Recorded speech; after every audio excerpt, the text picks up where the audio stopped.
dose of talk sports with John Reed and Cody McClure from 8 to 11. Then it's Tony Basilio from 11 to 1. The Playbook with William Pattison from 1 to 3. And The Drive from 3 to 6. It's 10 hours of hard-hitting local sports radio every day, right here on the flagship station for Tennessee fans. This is Fan Run Radio, Knoxville. You're listening to FM 105.7 and AM 1340, WKGN Knoxville, and W289CU Knoxville, Fan Run Radio.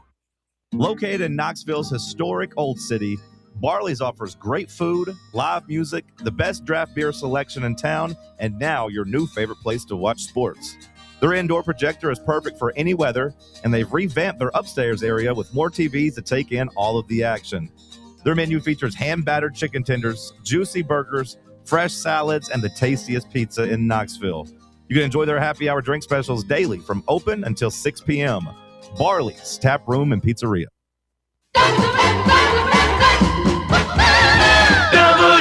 WKGN 1340. Go Balls! You're tuned in to East Tennessee's premier sports radio call-in show. This is The Drive.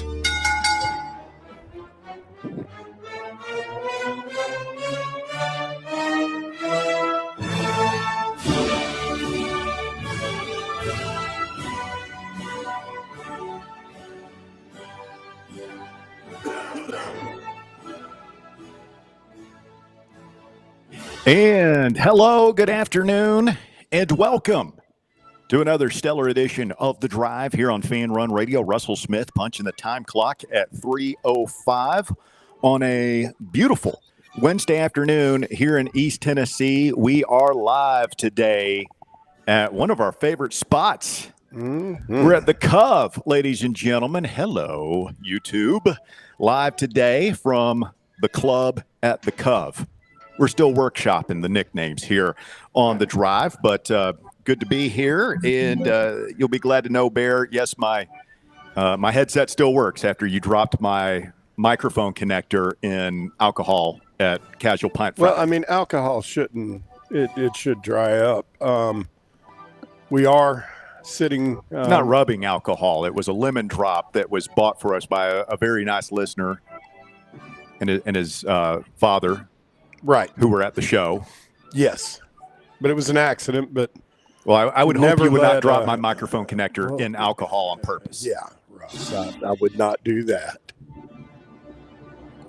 I mean, good Lord. What kind of person do you think I'm, some kind of monster? So you think it was a Baligan-esque mistake, unintended? Oh, yeah. I was just trying to – there was all this spaghetti when we go to unplug everything. And I pulled something. The next thing I know, your connector just flipped up in the air and landed perfectly in the lemon drop. Well, I mean, it all still works, so that's good. We're live today at Covenant Health Park. It is not Knoxville Smokies opening weekend. We might want to correct that graphic there, Walkman. But it is middle of the season, and we're excited because the Shuckers are in town, and we have been communicating with the Shuckers. Their guy Giavic. Like, he's on top of it, man. One of the more responsive and communicative PR people out there. Like, he's been working on it. Blake Burke is here. Andrew Fisher is here. And we're hoping to be joined by both of them. We'll see what happens. The baseball players are busy, you know, as they've got stuff to do. So hopefully we can catch up with those guys. We talked to Blake here last year, and he just continues to mash. Every time I open up my Twitter feed, I see another Burke bomb. So I mean, Fisher's been on a heater. I think he's up to. Oh gosh, I want to get it correct. Let me look it up. He's hit a ton of home runs since he's been at Biloxi. Oh yeah. I mean, he's tearing the cover off the ball, smoking it. So that's where we are this afternoon, ready for a little baseball, and hopefully they're going to feed us too. It smells good, whatever they're working on back there. I know that. The silver bullet bar looks like it's almost ready to go. Is that what they call it? Yeah, look. Silver bullet bar. Oh, yeah. I didn't even see that. Yeah. Reading is fundamental. It is. This is just such a cool spot, man. At least it's not the Monster Energy. Wouldn't you love to have been a fly? I'm sure we'll get into it. A fly on the wall at their whatever meeting they had to smooth everything over with Texas Tech after the Sorsby thing. Whatever happened there? Which they're under investigation now. I don't know if you guys saw that news item drop that the NCAA has opened up an investigation. Actually, it might have been Cincinnati, but one of those Sorsby schools. I think it's Cincinnati. He's left a trail of devastation in his wake. Wreckage, yeah. Do you think when these schools, the NCAA shows up and says, you're under investigation now, do you think that the schools, you remember the scene in Tombstone when Wyatt Earp, Kurt Russell says, I don't think we're going to let you arrest us today, Sheriff? Yes. Do you think that's what the athletics director say? I don't think we're going to let you investigate us today, NCAA. I don't know when it comes. I think for a lot of things, probably yes. Bob, correct me if you disagree, but I think since this is involving gambling and everything that's going on right now with sports and gambling and FBI investigations, I bet the pucker factor is pretty high. I would imagine. I would be if anybody shows up and, a former student athlete has, admittedly been a gambling addict and bet on his own team. Well, when you put it like that. Yeah. I mean, that's what it is. So I don't know, man. I would look. It's one if the Department of Justice comes and says, "Hey, we're investigating you." Okay, that's one thing. But if it's the NCAA, I tell them to go kick rocks. If you get a subpoena, you want to see us in court, then go ahead. But I'm not. If you do that, then you also run the risk and say, "All right, just call the DOJ." I mean, that if it gets to that point, they might be doing it anyway. Like they've got to do something. I mean, this is becoming more and more. I mean, with the Kerr Carissa, whatever that kid's name is, and that wasn't a gambling thing. Okay, so it had nothing to do with gambling. No. That was just he's a total psycho trying to scam people out of money. He's just a con artist. Total sociopath behavior. But there has been a lot of, the past couple of years, there's been, across multiple sports, several people that have, may or may not have been shaving points and throwing games. True. And that, I'd be looking at Kirk Carissa for that. If this guy's willing to pose as his own mother, to bilk people out of their hard-earned savings, then what else would he be willing to do? But as it applies to Sorsby, and even if Carissa, man, if I'm one of these schools, the NCAA, okay, investigate him. Like, I'm sorry, you're not welcome on our campus. You're just not. Well, we always get back to, we've talked about it numerous times in the past, the NCAA doesn't have subpoena power. Yeah, that's what I said. Make you talk. If you got a case, then take it to court, man. We're not talking to you. We're not voluntarily. Who was the last school to voluntarily submit to NCAA sanctions? Was it Missouri like 5 years ago? Who was it? I thought it was was it Ole Miss? It was an SEC school because they got hammered. Then we didn't cooperate, and we basically. I think it was Mizzou. Maybe it was. I don't remember. People don't even remember what it was, man. Like, why would you? Well, and then famously, Will Wade. I mean, he would even. He would even talk to his own school. He's like, yeah, I'm not gonna talk to you guys. And he was caught on an FBI wiretap. That guy. Yeah, he's. I will say though, Bob, forward to that slime ball being back in the SEC, just for the haterade that we're going to generate towards him. Yeah, I just worry that. Like it or not, he can coach. He'll have them relevant again pretty quickly. Yeah. The means of how he makes that happen, little disgusting. But how have you kept up? Like, what's their roster looking like? It's just a bunch of internationals. It's a bunch of Euro guys, and then he's got a couple of these guys who still have to go through hearings, like R.J. Lewis, the guy who was out of eligibility and in the G League. Oh, that guy. Yeah, he's got him coming in, and he is bending the rules any way he can. Well, we're going to talk some basketball coming up here in just a little bit.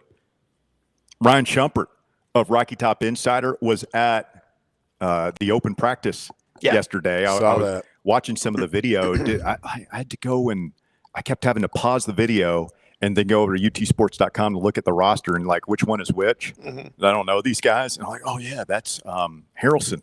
Yeah. Man, he's a player. Did y'all get a little tingly? I did last night reading. Look at Ryan's stuff. It's exciting. The other big takeaway, and it's Adidas week, so we're talking a lot of fashion talk. And, people tune in to hear a couple of middle-aged dudes talk fashion on the radio. I think it's well known. Everybody wants to know what I think about Adidas. Is it just me, or are those shorts getting a lot shorter? Oh, you like the practice shorts these guys had on? Yeah, maybe. You notice that? I like him. Yeah, you go back to the 6-inch inseam. Everything's cyclical. Like if a player walked out wearing those shorts right here, because we don't notice really unless you're looking for it. But if a guy walked out in those shorts, circa like 2008 when Chris Lofton's playing, people would have looked like, dude, what are you doing? Yeah, but you look like you're wearing boxer briefs. Yeah, but those guys are wearing like capri pants, basically.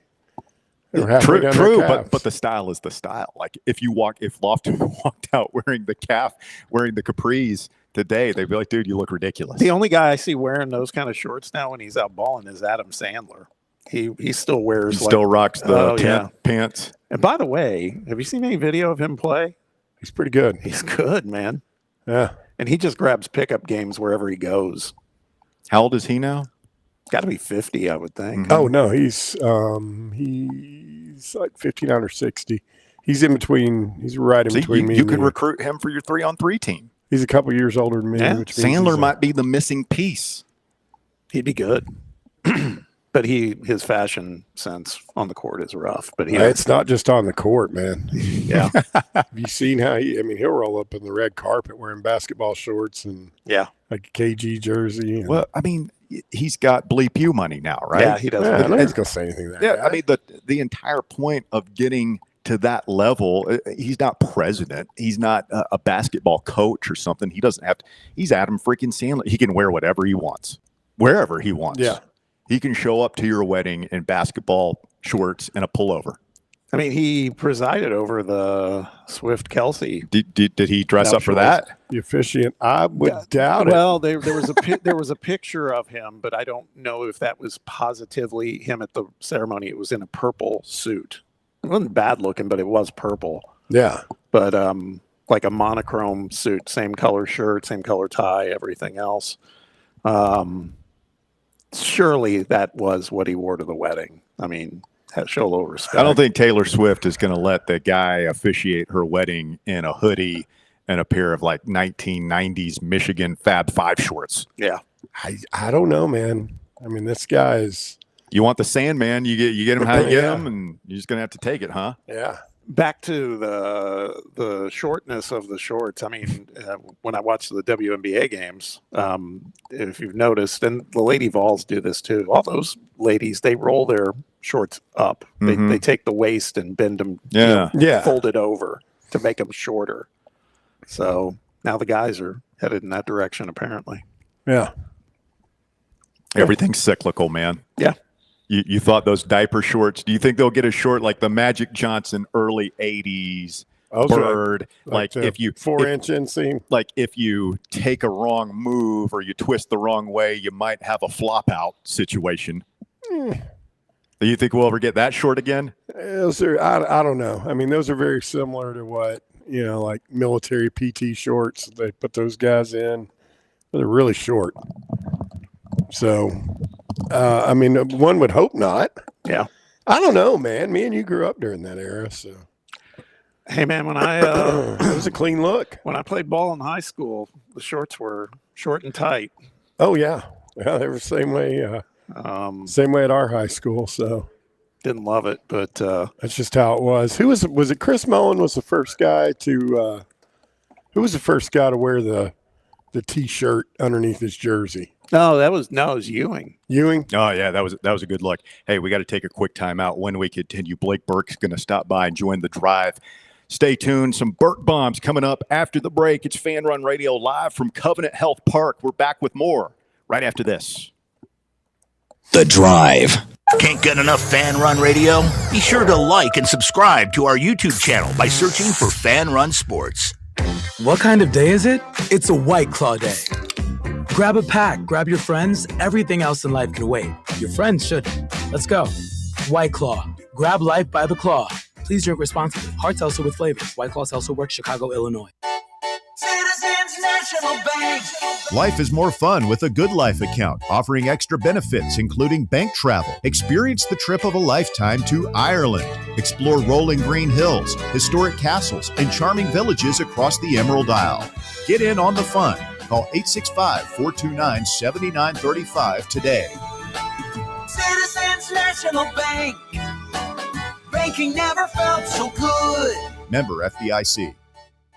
A brand built in Tennessee and born from the love of the game. Inward Half revolutionizes golfing comfort. Crafted by a former pro and dedicated enthusiast just like you, our luxury performance wear guarantees you stay cool and comfortable through every swing and every day.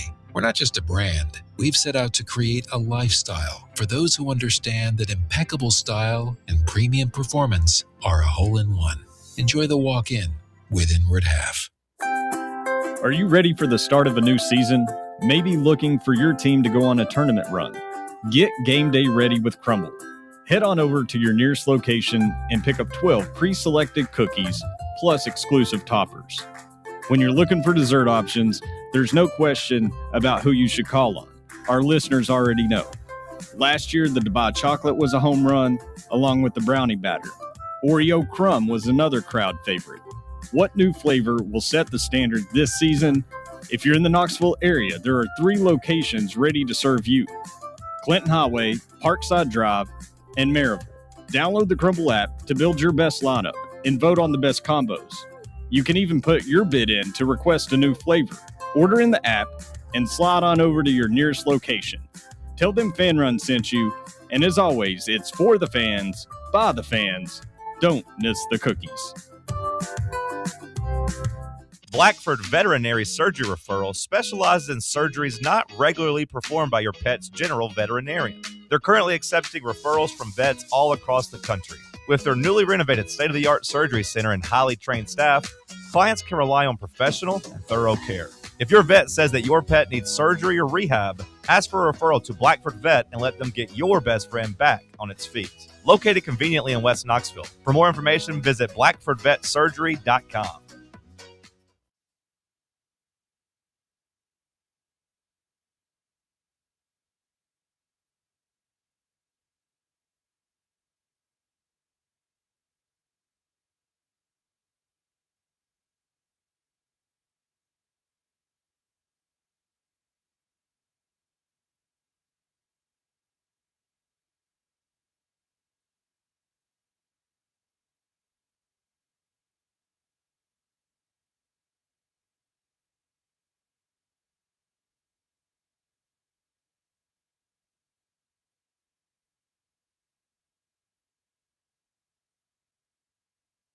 Back here on The Drive, it's Fan Run Radio, coming to you live this afternoon from Covenant Health Park, where the Knoxville Smokies are playing the Biloxi Shuckers, coming up tonight at 7 p.m., and we're joined by a special guest now. You all know him, Blake Burke, VFL, live this afternoon here on Fan Run Radio. What's up, Blake? Good to see you again, man.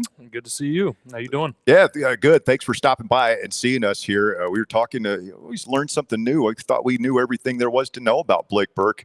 I guess I just missed this. You went to Concord de La Salle, famous football factory out there in California. Yeah, it was pretty cool going to those football games. Kind of got to get in that environment of winning football, and I mean, got to transition into another winning football team. So, who was the best player out there when you were in your class? In my class, there was a couple good. You have guys that Henry went D1. Toa. Oh, really? Yeah. He wasn't in my class, but he was a year before me. Isaiah Foskey, he's with the Saints now. I just always remember Kevin Simon, who played here at you were a baby, but played for the Cowboys, and I think is still around town doing His some son's stuff. committed to us. Yeah.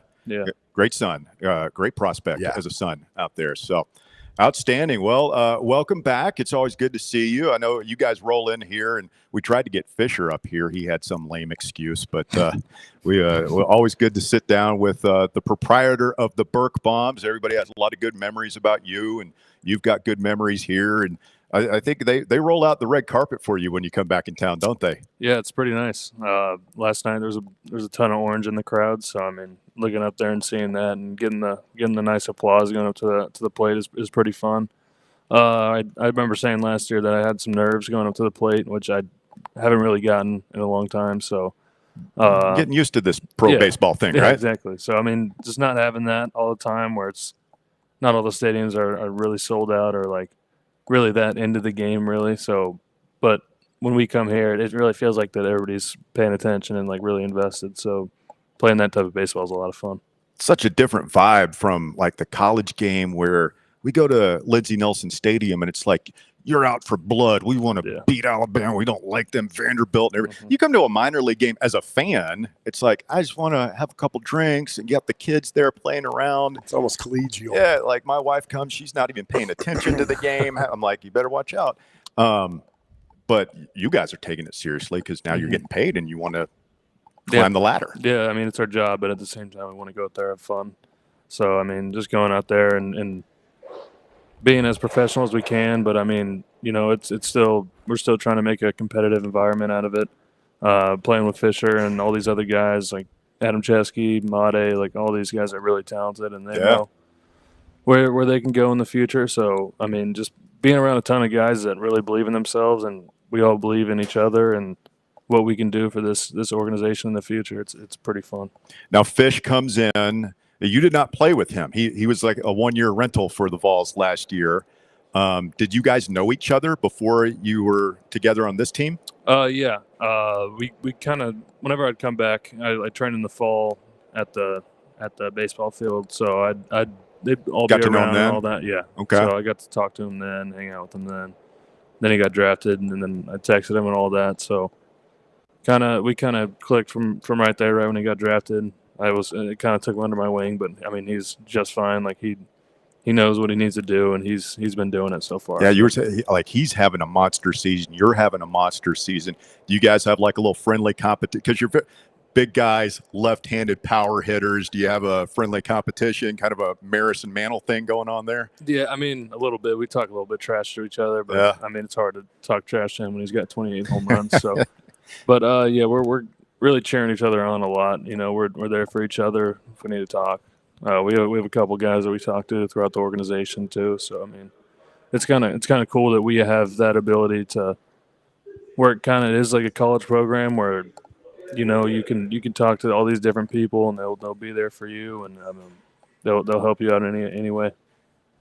Hey Blake, one of the things I wanted to ask you, I'm a huge baseball fan, and I know that there are two franchises in the majors that seem to be right now more data-driven than any of the others, and Tampa Bay is one of them, and the Brewers are the others. And I'm just wondering how much of that approach kind of makes its way into the minor league system with you guys. There's definitely like certain pillars that they lean on when it comes to like what they look for and like what they expect from us. So I mean, we kind of know what we need to do, so we just kind of implement that into our training. So like swing decisions, you know, just making contact. Are you allowed to tell us what that is, or is that proprietary information? I feel like it's kind of just like simple baseball. If you do these things right, then you'll win. If they just want us to play the game the right way and play defense, and hopefully the game goes our way. Well, like when we first learned about analytics and Moneyball, it was just walks. It was just you want to walk, right? A walk's as good as a hit, but it's gotten a lot more in depth since then, right? Yeah, I mean, there's a ton of numbers. I don't really like to look at that stuff. I mean, you don't know what your WOBA is or your OPS plus whatever adjusted. No, I don't even want to know what it is. I want to go out there and have fun, play. It's like golf, man. You can have too many swing thoughts in your head. Yeah. I would imagine at certain points, just see the ball, hit the ball. Yeah, exactly. Kind of thing. It just reminds me, though, like when I watch, again, the Brewers is a great example, and you see what you and Fish are doing down at the minor league level. There's so many guys. There's names that pop up on the Brewers, for example, like, you know, Jake Bowers and, well, you know, some of these other guys. Who's the shortstop they just brought up? Is it Cooper? Yeah. And I mean, it's like, these guys are great, man. There's just so many good players, and it's just cool. You kind of see these big money market teams like, you know, certainly the Dodgers, the Yankees, and some others, the Mets, But the Brewers, I think have the second best record in baseball right now. Yeah, I mean, a lot of the guys are homegrown. I mean, they just called up another guy, Luis Lara, who's been tearing it up this year. But yeah, the cool thing is that you can go up and talk to any of those guys during spring training, and they'll talk back to you, whatever you need from them. They're pretty cool. So I mean, the whole culture they have within the Brewers is pretty awesome. So Lara, did he jump right up from Double-A? No, he came up from Nashville, but last year Cooper and Lara were on this team all season, so that's pretty cool. Did you get to face Mizorowski in spring training any? Yeah, I had a couple live at bats against him. Luckily, I was pretty lucky. How'd that go? Went all right. One of them was good. The other one wasn't great, but yeah, it was pretty cool to face him. 105 look a little different than what you normally see. A little wonky when it's coming at you too. From 6'7" too. Yeah, I mean, it's almost like he's handing the ball over. Exactly. I mean, he's getting all the way out there. Yeah. I mean, he's been great all year. Wow. Talking with Blake Burke this afternoon here on The Drive. It's Fan Run Radio. And you were saying you had a chance to go with a couple of the guys to the UT basketball practice facility. Yeah. That's so, I mean, again, they let you go. You'd probably be able to go play at Neyland if you wanted to do a little 11-on-11, 7-on-7 kind of two-hand touch thing. Yeah. I mean, that'd be pretty cool. I might try to set that up, but they hook you up with any of the new Adidas gear?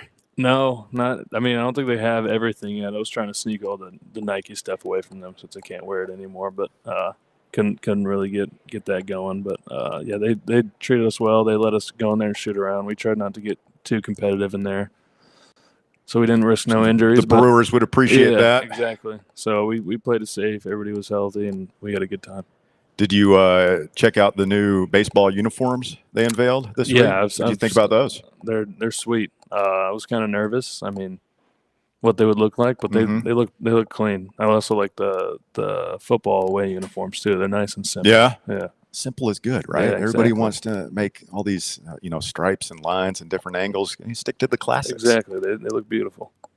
What did I'm assuming you got to go over to Lindsey Nelson too? See the guys over there? Yeah, and I mean they're still building too, but that place is on the ballpark. Real, yeah.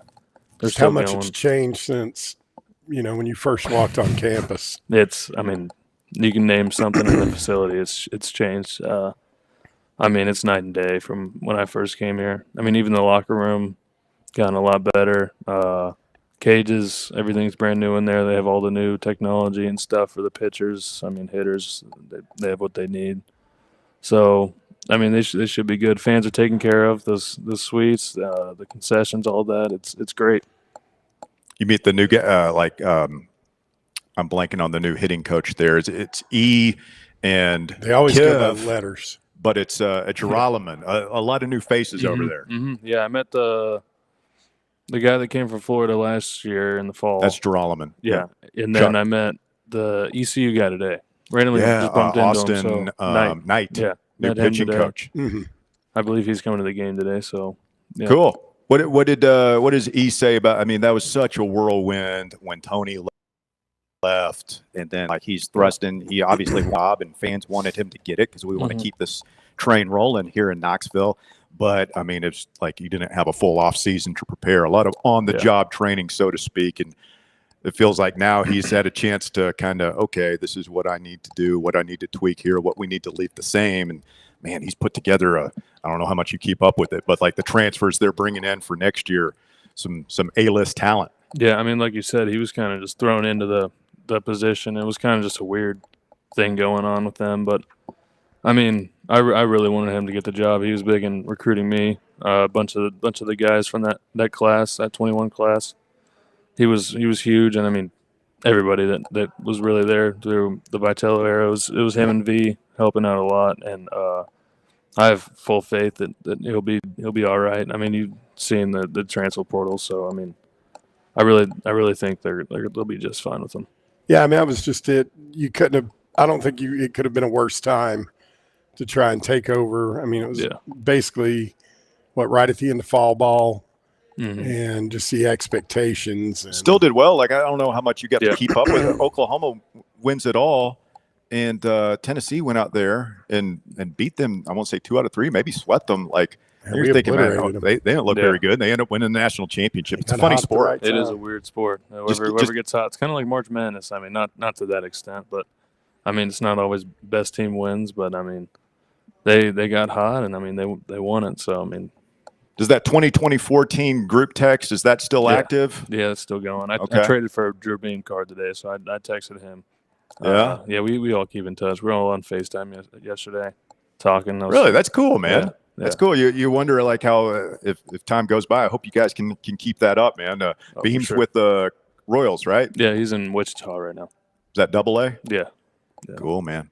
Climbing the ladder. All right. Yeah. Climbing the ladder. So what else do you have to hit up? You're here pretty much all week. You've got a little bit of free time. Obviously, it's a business trip, but any old Knoxville places you got to go eat or see while you're in town?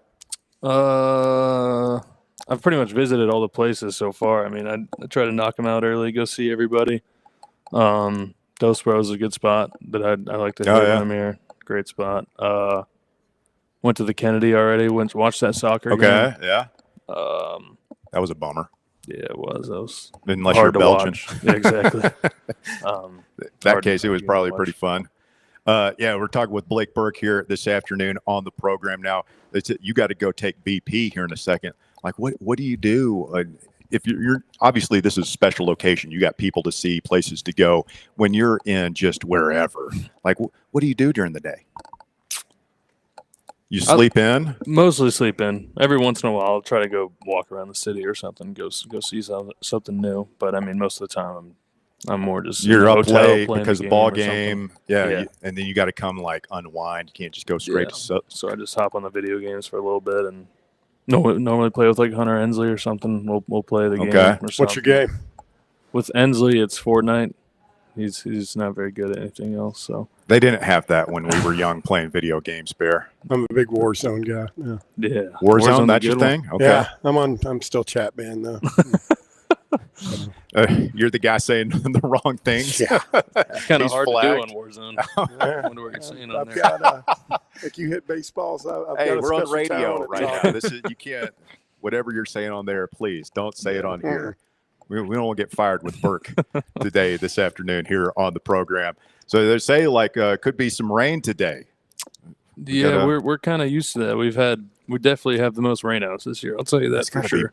Like, what do you guys do down there? That's got to be boring, isn't it? Well, we have a weatherman. We have Mike Bovey, and he's a wizard. He knows exactly what's going to happen. So we just ask him, and if he says we're not playing today, we're not going to play. But if he says we're going to play, then we get ready to play. So we kind of put our full trust into him. You just sitting around the clubhouse, like, looking at your phone. We play a lot of chess, which really I've just learned. I'm terrible. Me too. I'm like, how do people get good at that? I don't know. People are so smart. It's hard to get better when you're I just know the rule. Like I can think. Too. I just think of like what I'm going to do now. But there are guys like, oh no, you got to think like 3-5 moves ahead. Yeah. I'm like, dude, I'm just trying to like remember the rules for this one move. Yeah, exactly. I mean, we have a couple guys that are pretty good, but I mean, when you're playing against other bad players, you're not getting much better. So you have an actual board, or is it on your phones? Yeah, down here we have a board and we have like the little timer thing. Really? So, yeah. Like some Bobby Fischer stuff over here, man. The Brewers. Yeah, we're just smart guys down there. Yeah, intellectuals. Not like me and Bear playing. It's like, dude, you can't do that. I do checkers. Knight doesn't move like that. Break out the checkers board. Yeah. All right, man. We'll let you go. Get to BP. Good to see you. Great to hear that you're doing well. And I feel like the polite thing is to say, I hope we get to see you next year, but I kind of hope we don't. I hope you're in Nashville or Milwaukee. Yeah, hopefully Nashville or Milwaukee, which Nashville isn't too far. And then Milwaukee's a big league. So I'd be happy with either one. The Nashville Sounds, right? That's the AAA team? Yeah. All right, man. Well, keep climbing that ladder. Congrats on all your success. Tell Fish we said this is unexcused absence.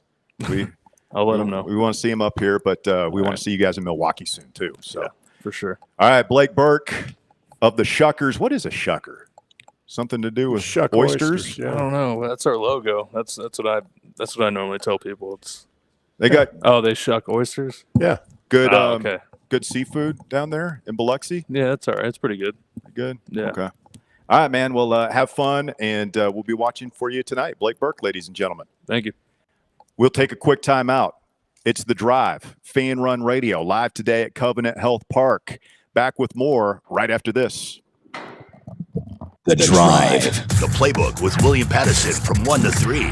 Right here on the flagship station for Tennessee fans. Fan Run Radio. Hi, this is Dr. Stephen Malone at Knoxville Smiles. Has it been a while since your last dental visit? If so, I'd like to invite you to come see us. At Knoxville Smiles, it's our vision to provide the best dental care in town in a relaxed, friendly environment. So if it's been a while and you've been putting it off, don't wait any longer. Come see us at Knoxville Smiles. You can schedule an appointment online at knoxvillesmiles.com or by phone at 865-539-1776. Ever been the coach who realized the team's gear just wasn't up to par? Well, if I'm being honest, that was me. Just a downright irresponsible and plain bad coach. Then SM Athletics changed the game. I want you to picture this. I walk into their store, a coach with a vision. SM Athletics didn't just see a coach. They saw a team's potential, and they delivered custom uniforms so striking. Our team's spirit soared. From cutting-edge apparel to top-notch equipment, SM Athletics transformed our presence. No more unreliable online orders or envying the other team's style. SM Athletics stands for quality, design, and on-time delivery every time. Coaches, elevate your team with SM Athletics. Call 865-966-3434 or visit smathletics.com. Get the best for your team, delivered right and on time. So, elevate your team's game by contacting SM Athletics today. Barley's has live music on weekends, general team trivia on Wednesday nights at 8 p.m., and now live sports trivia courtesy of the Knoxville Trivia Guys every Thursday night upstairs. The game starts at 7 p.m. and is free to play for everyone, so head on down to the Old City and show off your sports knowledge and win gift cards to Barley's. Use those gift cards to buy some delicious food and drinks, and you can take it all in with their wide selection of TVs and indoor projectors. Barley's Tap Room and Pizzeria. Is your yard starting to look more wild than welcoming? Yeah, don't let your landscape be that house on the block.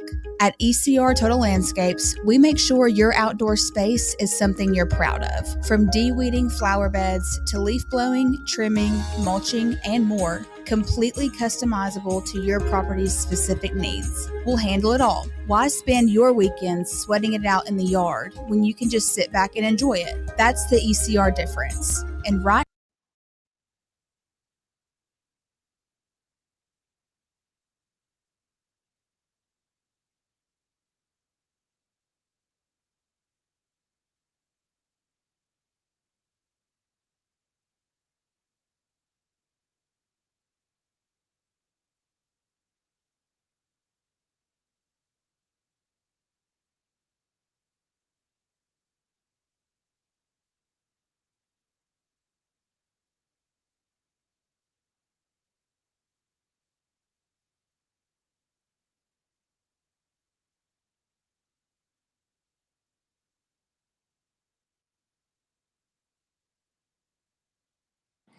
Fan Run Radio, The Drive continues live today at the Cove. Russell, Bob, and Bear back with you. Thanks to Shuckers making Blake Burke available this afternoon. That was cool. Yeah, it's always fun to catch up with him. Always just a little bit sad when he leaves. Like your buddy that he'll come back. He's still. I don't know, but I miss him being on the Tennessee baseball team, and yeah, that's a bad part about college. It's not really a bad part, but we only have these guys for 3 years, some 4. Well, we had Fisher there in 2025, so there wasn't much of a drop off, and then Levi this year had started slow, but ended up being one of our better hitters in SEC play. Expecting big things from him. So yeah, I mean we've had good first baseman. First base you. Yeah. They got to start calling it down here. So is he the best first baseman of the Vitello era? I mean, who else was that? I mean, him being a lefty too. Lipsy is. He was better. Luke was good, but Blake was better. I agree. That and just the left-handed, being left-handed. Well, that aside too, man, I thought he made some plays during that World Series win season that kept us in games defensively. I thought. He was a great glove. Had an incredible stretch for as big, as big and burly as he is. And a sweet swing. Oh, yeah. And we were talking about, it's almost like a perfect golf swing. Hey, personal appearance is not show fodder. He's a very handsome young man. He's a big fella. And like we were talking about, like he doesn't look big in person. It's one of those, like, does the camera add 10 pounds thing? I don't know. I mean, he's pretty big. He's burly. Yeah, he's definitely burly. Yeah. What I mean, you're 6'3". Bob's 6 foot plus. Were you 6'2"? 6'2". I'm 6 foot. I'm kind of burly, but you know, he's a professional. I mean, he's big old legs. Yeah, wouldn't want to be the catcher blocking third home plate when he's trucking. he's got the attributes that you have clamored for a lady softball player for quite a while. Well, yeah, big base, and basketball. Yeah, that's how you. I don't know, power's in your legs and your hips, man. Girth. I mean, you want to know why he smokes baseballs? He's got a beautiful swing and he's got a lot of power in those legs. Oomph. Yeah, and drive it right out of the park. Torque. Wasted Fish is just tearing it up. Yeah, man. I mean, he's seeing beach balls right now. Yeah. You guys going to stick around for the game tonight? May for a little bit. I'm starting to feel I don't want to push it too far today. I'm finally on the mend. So. You're still sounding a little rough there, buddy. Yeah, I sounded like, what is it you have said to Phil over the year? Sounds like somebody took a belt sander to my vocal cords yesterday. I was all the way down near the station yesterday and went into the market to get a water and I hadn't talked all day. Walked up to the counter and the lady said it was be cash or card. And when I said card, it was just awful. You made it till like 2:30 in the afternoon without speaking? Yeah, I was trying not to talk. My voice was it's a long time. My voice was ragged. That's a long time to go during the day. Like you took a vow of silence or something. Like he's turned into a monk over I can here. do it from time to time. Walker Smith is making us sound good back in the White Claw Hard Seltzer studios today. Walker, are you in World Cup withdrawal? Yeah, I really don't know what to do with myself today. How about your job? I am doing my job. Whoa. That was Emerson Madison talking. I'm sorry, Walker. I love you, man. He's doing his job. Sorry, buddy. Hasn't That was a messed up cough yet. syrup talking. I say World Cup is kind of through one ear out the other for me at this point. Got to say. It's just getting good. Mm. Quarterfinals start tomorrow. I am bummed that like all of those games happen during the show though. Tomorrow? Yeah, that's like tough. for next week. It's Couple on Saturday. So like England plays on Saturday, so that'll be fun. But most of the games start at like 3 or 4 in the afternoon. When's Norway play again? Well, they play England. Well, that's the one. He's, become Holland is your guy. I think he's a lot of people's guy right now. He's kind of been. Everybody seems to love the guy. He's likable. Yeah. You seen him wearing he went and got his cowboy hat in Dallas and boots. Yeah. He's kind of dorky wearing the shorts and, it's kind of odd. I mean, he's got that look. I don't know if I can say this, but it's like if this were 1941, you would be thinking that he would be like, if you saw that dude marching at you with a brown shirt, you would be like, oh my God, we're done for. Yeah, probably. I mean, he's 6 foot, almost 6'6". But now it's 2026, and so he's in Norway, and he gets to go pouring goals. Yeah, for the Norwegians in Man City. He is unbelievable. So I don't know. What do you think about the? I noticed. Did you see the Egypt guy going berserker after that game yesterday? Yeah, they got. I mean, you'd have thought the Blount County Referees Association had showed up. He was ready to fight Messi. He wants to fight Messi, except for you. I was. You don't fight Messi like you don't fight you fight the refs. They threw that like I don't even know what he's doing. He's like a trainer or something, and he's spitting. He's trying to fight like supposedly one of the photographers. Somebody from Argentina threw a racial slur, is what I read. Against an Egyptian? Yeah. I don't even know any Egyptian racial slurs. I can tell you one, but we get canceled really quick. Yeah, please don't. So but there are. Sorry, Bear. Just too quick. So you remember when the Egypt coach? Did you see the picture of him throwing up the X with his hands at the end of the game like the pictures of him, the coach is on the sideline throwing up like the X with his hands like right in front of his face. And that apparently, there's a picture of him doing that. They did it multiple times. Apparently that's a sign, like an internationally used sign for like someone's being racist in soccer. And that's a way to let like officials know what's going on. Yep. That's the sign. Yeah. So I don't know. We do that in America? I thought the Egyptians got jobbed. That one goal, that was such a beautiful play. And the call, I mean, seriously, man, that was some Blount County level BS. That's the basketball official who's 50 feet away and sees a hole 100 yards away. I still have yet to see what the foul was. Have you, Walker? Where they disallowed what would have been a third goal? It was a 50-50 play that happens like 10 times a game that they just went back and looked and like by the letter of the law, yeah, it's a foul, but that's VAR is meant to fix clear and obvious errors, and that was a 50-50 call that they had no reason to go back and review. I'll tell you, the VAR needs to be just canned. Just canned? What? It's I mean, terrible. like, what, you don't want to get it right? They don't get it right. But I mean, when it's your team, and like when it goes against you, yeah, it feels like a tragic injustice. But when something has gone against you that they missed, and you're like, yeah, I want to look at. It's just like football. It's like, man, it's worse. It is worse. I don't know about that, man. Football can be pretty bad. We had a riot at Neyland Stadium the last time Lane Kiffin was here. People forget that it wasn't about Kiffin. It was about the officials missing a call that they reviewed, and they still missed it. Man, Kiffin's such a punk, though. He just exacerbates things, but like he didn't do anything. He did the whole faking injuries thing, whatever happened there. But we know what happened there. He faked injuries. He took it to a new level. Bob, as a soccer casual, but as also as a TV guy and a publicity expert, does the fact that the World Cup, the rules seem as we go here, is that a bad thing, like a stain on the sport, or does it? I mean, we're sitting here talking about it.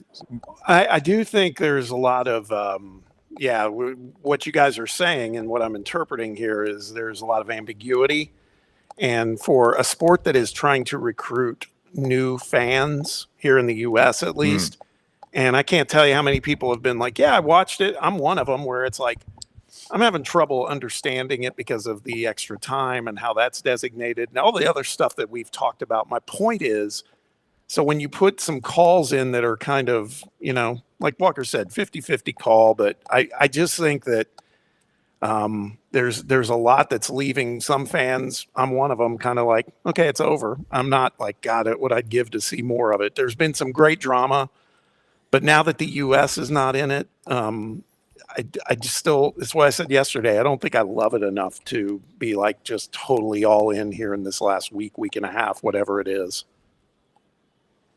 I'll probably watch a bunch of these games just because it's getting towards the end. It's kind of caught my attention. I don't understand why they can't just stop the clock. I'm kind of with Bob on that. The clock thing is so ambiguous. Yeah. I feel like, why can't they just stop the clock? I remember feeling that way years ago. I was like, I kind of like it now. You just get used to it. It's just the way it is.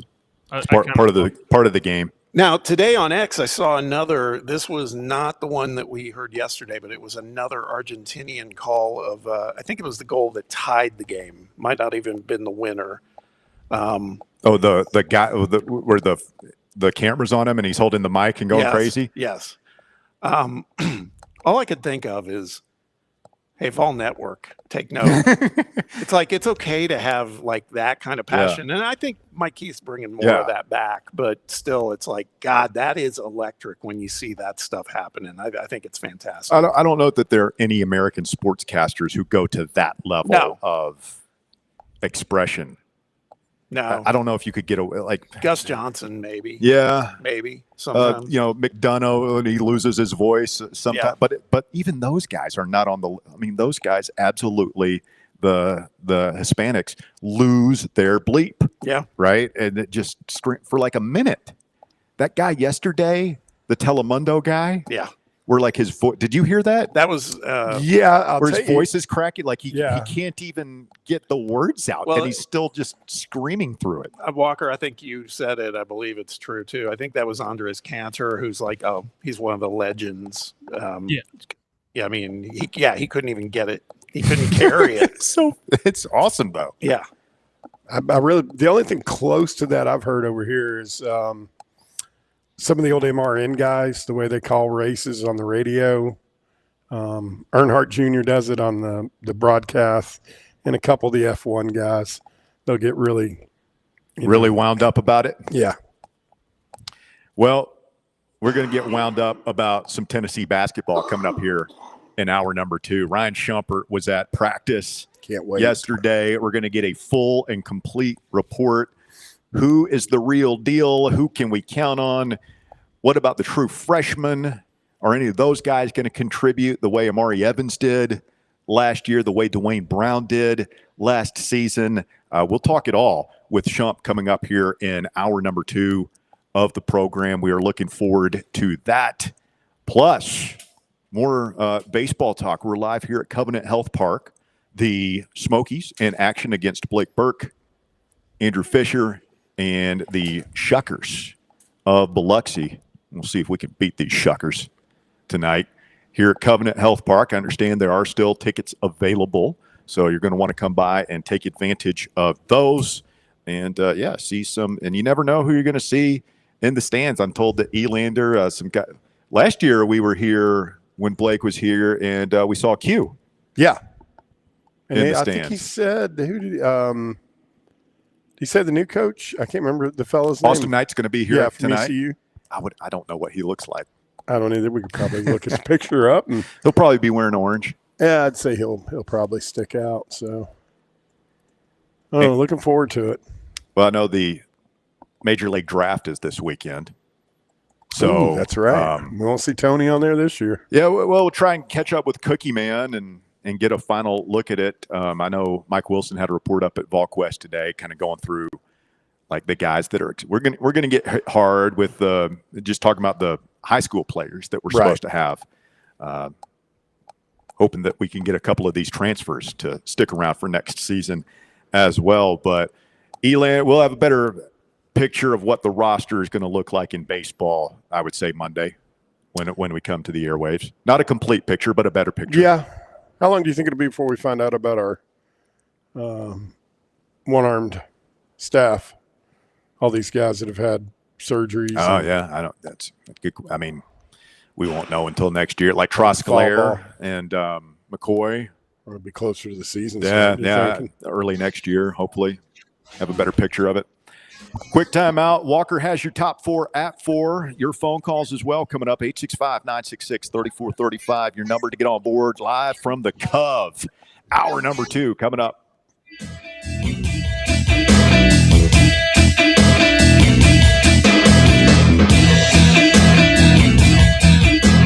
The Drive.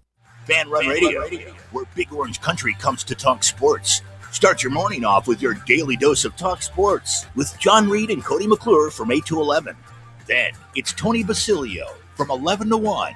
The Playbook with William Pattison from 1 to 3. And The Drive from 3 to 6. It's 10 hours of hard-hitting local sports radio every day, right here on the flagship station for Tennessee fans. This is Fan Run Radio, Knoxville. It's beginning to look a lot like Christmas. Oh, sorry. Getting in the mood because this Saturday is Christmas in July at Covenant Health Park. But your Knoxville Smokies have great promotions all week long. Like all-you-can-eat Wednesday, Knox Vegas Thirsty Thursday with half-off draft beers, fireworks on Friday, then yes, the big man himself on Saturday. We end the week with our day game of the week. It's a week full of fun at the ballpark. Get your tickets now at SmokiesBaseball.com. Rickard Ridge Barbecue, located in beautiful Cove Lake State Park. Rickard Ridge is home of the best ribs in the Volunteer State. Smoked daily by pitmaster Mark Rickard, the barbecue at Rickard Ridge is mouth-watering, fall-off-the-bone delicious. Take the scenic drive up I-75 to exit 134 for directions and to look at the rest of the menu. Visit Rickard Ridge online at rickardridgebbq.com. Are you thinking of buying a home but don't know where to start? Well, call VFL Josh Travis, your local mortgage expert with Foundation Mortgage, based right here in Knoxville. Whether it's your first home or your forever home, he'll keep the process simple every step of the way. To get started, visit mortgagebrokerjosh.com or call 423-312-9777 today. Foundation Mortgage Company, LLC is an equal opportunity housing company. NMLS number 1387311. Welcome to Axle Logistics, where excellence isn't just a goal, it's an energy. As a leading third-party logistics company, Axle is powered by an award-winning culture built on a work hard, play hard mentality. Here, the drive for success is contagious and hard work never goes unnoticed. Whether you're just starting out or looking to level up, Axle Logistics is the place to launch your career. Join us and take your ambition to the stars. To learn more, visit axlelogistics.com. Hey, Vols fans, Cody Brown here. I grew up right here in Tennessee and know what it means when someone says, I've got your back. That's why you can trust Farm Bureau Insurance of Tennessee. Whether it's your home, your vehicle, your family's future, or the business you built from the ground up, we will show up for all of your insurance needs. We are Tennesseans who understand what matters, which is doing right by you.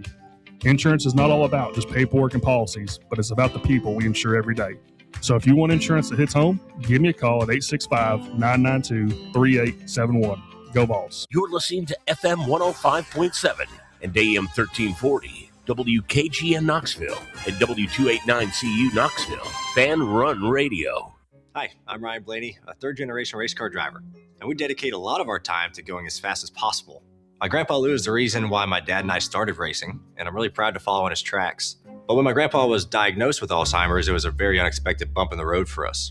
I've learned a lot on this journey with my grandpa Lou, and the memories of my grandpa will always be with me. It's important to notice if older family members are acting differently, experiencing problems with their memory, or having trouble with routine tasks. Talking about Alzheimer's can be really tough, but if you notice something, have a conversation with your loved one. Encourage them to see a doctor or offer to go with them. Early detection of Alzheimer's can give your family time to explore support services, make a plan for the future, and access available treatments. The Alzheimer's Association provides care, support, and research to help you take control of the situation with your family and manage the disease together. If you or your family are noticing changes, it could be Alzheimer's. Talk about seeing a doctor together. Visit alz.org/time to talk. A message from the Alzheimer's Association and the Ad Council. It's time for the Drive's Top 4 at 4. Back here on the Drive, Fan Run Radio, coming to you live from the Cove. Russell Bob and Bear down here. Walker Smith is back in the White Claw Hard Seltzer Studios, and he's got today's Top 4 at 4, brought to you by Knoxville Smiles. Walker, what you got? Thanks, Russ. At number 1, Tennessee unveiled its Summit Blue alternate uniforms for women's basketball, soccer, softball, and volleyball programs today, honoring the legacy of legendary former Lady Vols basketball coach Pat Summitt. The men's dark mode uniform will release tomorrow. Dark mode coming up tomorrow, huh? Oh, yeah. Release Smoky Grays. Is that in the fall? Yeah. Yeah, it won't be. It'll be a little bit prior. You have to wait. Are we sure we're doing Smoky Grays? Yes. Yeah. Okay. Yeah, it's been reported. What any reaction to the Summit Blues? I thought they looked fine. They look great. There's a couple of those we'll have to wait on too, because they'll do the We Back Pat version and the K-Yow version, which is more pink, and Pat's has purple in it. So those will. Is that for the women's or for the women's? Yeah, it's not for football or anything. People are still online. I see some mock-ups for the Summit Blue football jerseys. I mean, Christopher Gabriel's head would explode. Could be great. Could be great.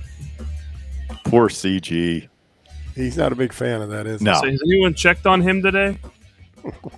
I'm Team CG here, man. I'm a traditionalist. What, he doesn't like the Summit Blue? No.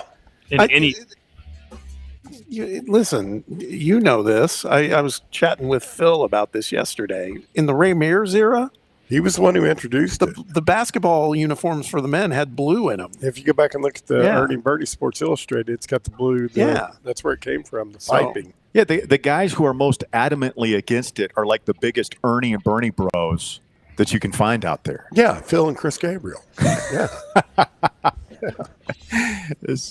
It makes them like, it's like waving a red flag in front of a bull. The finger of hypocrisy pointed at you old timers. Pointed and wagged. Phil and Christopher Gabriel. Yeah. Couple of hotheads. At number 2, Ross Dellinger reports that the NCAA sent a letter of inquiry to the University of Cincinnati regarding Brendan Sorsby's time there. An inquiry letter is not uncommon and doesn't necessarily signal wrongdoing, but it is often the start of an investigative process over possible rules violations, one that often is a collaborative effort with the school itself. A collaborative effort, man. If your athletics department is collaborating on an investigation by the NCAA, you got the wrong athletics director. Mm-hmm. And I'm not saying what Sorsby did or didn't do is okay. Like it's irrelevant, man. Like, why would you open yourself to potential punishments from an organization that clearly doesn't have the power to punish? Let's say, you think NCAA is going to try and hammer Cincinnati on this since they can't get directly at Texas Tech and Sorsby and all that? I mean, if this were the old days, Walker, I'd say probably, but I don't know. I wonder if they're just more wanting to know, what did you know and when did you know it? Yeah, I mean, I'm reading the statement from Cincinnati. They said, we have had continuous conversations with the NCAA since the initial reports related to impermissible sports wagering began. As we have stated before, we do not believe any athletics official or staff member was aware of any impermissible sports wagering, end quote. So to me, that basically says, all right, we're not going to take a combative stance here publicly right off the bat. We'll see what the NCAA has to say, but we're not, hey, we didn't know anything. That's our line, and we're sticking to it. And yeah, I wouldn't let them on campus. I would not make anybody available for interviews to them. I would tell them to go kick rocks. Sorry. I don't know if I think I wouldn't be like that. They guarantee me they aren't going to punish. If it's not a punishment thing, if it's just wanting to know what was going on, I think I would be up front with them. So hey, you can find out if we did anything wrong here, as long as you don't punish us for it. Maybe a little more nuanced than that. I'd have somebody like Bob taught. It's not going to be me coming up with the wording of it. I understand, but that's what you said. I mean, that's the basis of what you said. I mean, that's exactly what I meant. But I would have. Then why let them on campus? Tell them to kick rocks. I don't know, because if you tell them to kick rocks, it makes it look like you got. What are they going to do? It makes it look like you got something. So to what? hide. Everybody has something to hide. It's every school has a skeleton in the closet. Every school. At number 3, Justin Verlander, who has amassed 3 Cy Young Awards, 2 World Series championships, and an MVP, is in what undoubtedly is a Hall of Fame career, announced that he'll retire at the end of the season. The 43-year-old has 266 regular season wins and 3,554 strikeouts in 21 MLB seasons. How many he's got at least 2 no-hitters, maybe 3? I mean, the guy was at his peak. He was legend, just dominant. Married Kate Upton. Kate Upton. Almost said Kate Moss. Kate Winslet. One of those Kates. Yeah. I just saw him in the dugout on one of their games last week. As a matter of fact, he's just kind of biding time. He's not really pitching or playing much. He's just kind of riding out this last year. I was kind of thinking. Is he doing the Scherzer thing where it's like, kind of ramp up towards the end of the season if I get to pitch in the playoffs, and that would be cool, but I'm not going to. Did you guys, speaking of baseball, did you guys mention what yesterday was the anniversary of? famous baseball moment. Bob Horner. Eric Shaw hitting the Hawk in the face. The Hawk. Oh. Andre Dawson.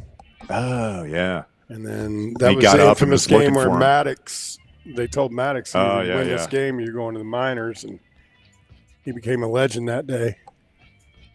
No, he didn't become a legend that day. He became a legend over time. Yeah. But it was part of the Maddox mystique and story. I mean, his teammates loved him. But, yeah, it was, I can't remember how many years, but it was yesterday. And at number 4, the semifinals are set at Wimbledon as the last quarterfinals were played today. Reigning French Open champion Alexander Zverev will beat American Taylor Fritz and will play Arthur Ferry, a wild card entry on a Cinderella run.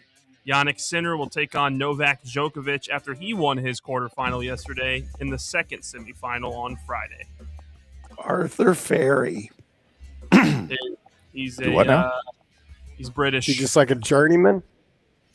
No, he's really young, and he's like one of the last few people in the tournament, like unranked, unseeded. Guys just on Cinderella run. Bet some of the kids were making fun of his name back in the day. Tough growing up a Ferry. Yeah. He's having the last laugh now. Spelled F-E-R-Y. It's not like Danny Ferry. Other famous Ferries, Tinkerbell. Yeah. Former ESPN reporter Tom Ferry, remember him? He broke the story. This is going in the Wayback Machine. He broke the story in 1999 that Tennessee had, I can't remember what it was. It was some sort of academic impropriety. And there were 4 players, one of which was T. Martin, I believe, who was suspended before we played I remember this. Memphis. Remember that? Memphis came in that year and gave us a game. Like, they almost beat us here. Yeah. And it was a whole thing. Was that what led to the Linda Benzel Linda Benzel Myers took up her crusade against UT. I mean, were we making a mockery of academic rules to keep our best players eligible in sports back then? Maybe. Probably. But you notice we don't even pretend like that anymore. Could you imagine Linda Two Names being on campus now? They'd run her out of there on a rail. We would have never known her name. She's like a precursor to that woman at Missouri, though. We need some more muscle. Yes, exactly. That's what we get some muscle over here. You got it. Back to the Ferry name. Do you guys are music guys? Do you remember the song from the 80s, Don't Fear the Ferryman, or Don't Pay the Ferryman? No, but wasn't there Brian Ferry? I saw Brian Ferry. Like, we talked about that. Really? We were on the same train. Wasn't he Roxy Music? Was that his I think band? so, yeah. I don't really remember what they did, but we were on from Paris to London. Did you have the Flock of Seagulls haircut at that time, Bob? When I saw him on the train. No, this was not that long ago. Oh, I thought you went to see him in concert. You saw him like in the. We were on the same train car. Yeah. Just in Moscow? No, no, we were coming back from Paris to London. Is this in Moscow? Bear said with a twinkle in his eye. I forget what they call that train, the high speed rail that they do. It goes through the channel. The channel, yeah. But the Krista Berg song, "Don't Pay the Ferryman." Krista Berg. Yeah, it's kind of a one-hit wonder guy. Who can forget that? He had that other one. What was it? Lady in Red. Yeah, it was when I was in high school. That was a prom song. Yeah.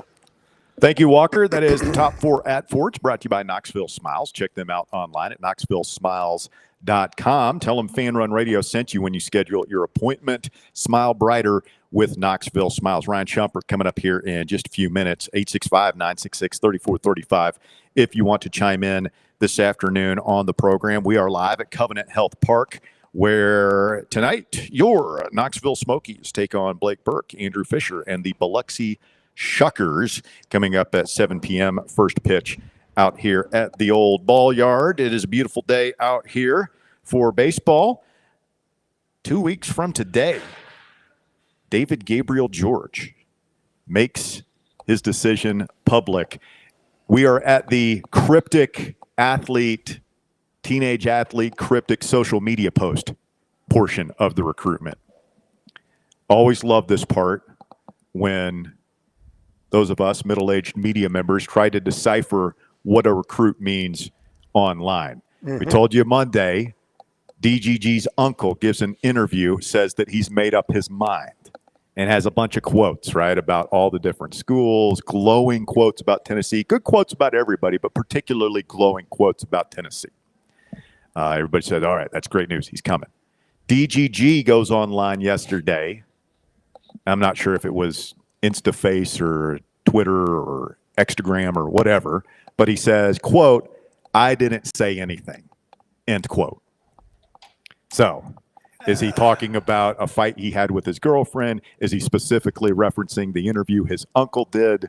I don't know, but everybody has their theory. Bob, how do you read it? I just think it's, this is kind of the final days of kind of leaving everybody hanging. I can't help but think sometimes it's just kind of playing a game too, just kind of like, I do believe there's been too many people out there on good authority that have said that he's made up his mind. And even though he hasn't said anything. Surely he's made up his mind. Yeah, it's like, I just think he's kind of doing the whole, what, me? No, come on, I haven't said anything. That's my theory. And I mean, the rumor I heard was he was working out with Alvin Kamara. I don't know if they're working out. Like Kamara was here, obviously, when he came in on his visit. That's his idol. They've struck. Yeah, and I think Kamara's doing us a solid. Like I'm sure they exchanged phone numbers. I'd be surprised if they did meet up and work. Hey, come work out with me. I'll show you what I do. Yeah. Good workout to do if you want. Kamara's he's turned out to be him. He's, not quite Peyton level in terms of Q rating and all that stuff, but doing us a solid, helping us. VFL. I don't like that. Blows my mind because that you talk about like in the olden days, what was recruiting about? Like that was a huge no. Yeah. You can't use your former players to recruit. And now it's like, oh yeah, Heupel gave him his number. They're best buds now. What are you going to do about it? If we see DGG showing up with a big grill in his mouth, then we'll know. Get him a grill, man. I know. Alvin might. And then the Alvin influence is real. What was the candy? Was it Laffy Taffy? No, he was Airheads. Airheads, that's it. And Lynch was Skittles. Skittles. That's wild. Lynch is he's an actor now. Yeah. Yeah, he was in Euphoria. Have you seen Beast Mode was? Season. Yeah, he's really right now. I know that. Not bad at it. Okay. Yeah. So that would be who I would have talk to all these guys as far as money management and not being dumb with your money. Being, I don't know.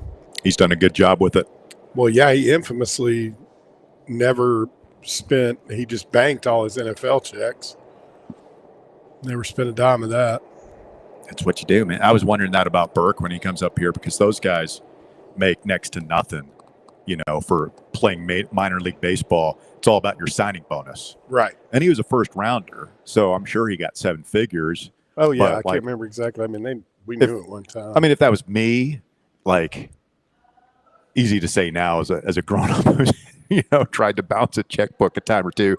I don't know what I would do at that age, but I would hope that he, just take that million or whatever you got signing bonus, put it in your bank account, and then try and live off the $30,000 or whatever they're paying you to play minor league baseball as much as you can, because he's going to get his shot at the big leagues eventually, you would think, and then your pay is going to go through the roof, and but you'll be able to live the lifestyle. You've got such a short, for a lot of those guys, you've got X amount of time to make money that's got to last you. Mm-hmm. Some of these guys, it probably really needs to last you almost the rest of your life. Mm-hmm. Invest it, man. Save and invest. Be very frugal. Don't spend if you can. They take such good care of these guys now too, even at the minor league level. You don't hear the horror stories we used to hear about.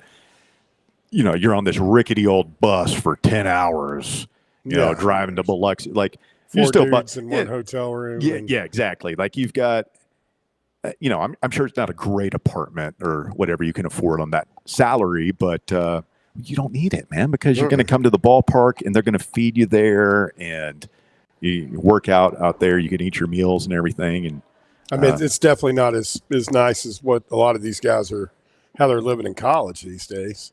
God, man, you ain't kidding. Yeah, well, that's going to be another thing. Is like when you're the Appenzellers of the world and you're making several $100,000 on top of your scholarship, and you're just banking that money because they give you everything anyway. And now, you get drafted, you get your bonus, Mm-hmm. and it probably is harder to say, okay, I'm going to get a crummy apartment and just I mean, use the cord. Definite different standard of living once you hit the minors from being at one of these baseball powerhouse schools. It is going to be interesting for Burke from the standpoint. I certainly wasn't going to hit him with this question, but they have. I mentioned Jake Bowers. They have Andrew Vaughn. They've got some really good young first basemen in that Brewers system. So the question becomes, I mean, he could always DH, I guess, but Fisher, let's put it that way. I think Fisher, his hot streak notwithstanding, I think he's better situated to make the bump up to the major leagues than. He's got a better avenue to. Yeah, but I think there's more availability in the lineup there. I mean, that's what I think it was Blake told us last year that it was, there was first base is pretty stacked in the Brewers organization. Yep. So, but quick timeout. The drive continues. Ryan Shumpert, Rocky Top Insider, our guest. Coming up next, it's Fan Run Radio. Stay with us. The Drive. East Tennessee Sports Authority. This is Fan Run Radio. Knoxville. White Claw is taking hard seltzer to new heights with White Claw Surge. At 8% alcohol, White Claw Surge is a stronger wave of refreshment that doesn't compromise on taste. Available in 4 bold waves of flavor like ripe blackberry, citrusy blood orange, zesty natural lime, and tart cranberry. Check out your favorite retailer in-store and online for the White Claw Surge Variety 12-pack and 16-ounce single-serve cans. White Claw Surge. Please drink responsibly. In a world filled with deadlines and screens, sometimes we forget the simple joys of life, days filled with special moments. At Inward Half, we understand the essence of these moments. Feel the difference between our breathable fabrics and flexible apparel as you disconnect from the hustle and bustle and reconnect with what truly matters. Inward Half. Simple luxury for on and off the course. Are you ready for the start of a new season? Maybe looking for your team to go on a tournament run? Get game day ready with Crumble. Head on over to your nearest location and pick up 12 pre-selected cookies plus exclusive toppers. When you're looking for dessert options, there's no question about who you should call on. Our listeners already know. Last year, the Dubai chocolate was a home run, along with the brownie batter. Oreo crumb was another crowd favorite. What new flavor will set the standard this season? If you're in the Knoxville area, there are 3 locations ready to serve you: Clinton Highway, Parkside Drive, and Maryville. Download the Crumble app to build your best lineup and vote on the best combos. You can even put your bid in to request a new flavor. Order in the app and slide on over to your nearest location. Tell them Fan Run sent you, and as always, it's for the fans, by the fans. Don't miss the cookies. Fall fans, reimagine your home at Broadway Carpets and Flooring for any remodeling or building needs. With a variety of carpets, rugs, hardwood, vinyl, and stone, Broadway has all the flooring and installation options you're looking for, including pet-resistant products like Pet Perfect Carpet from Shaw Floors. Visit their showroom in downtown Knoxville or the location in West Knoxville located on Kingston Pike near Pellissippi Parkway today.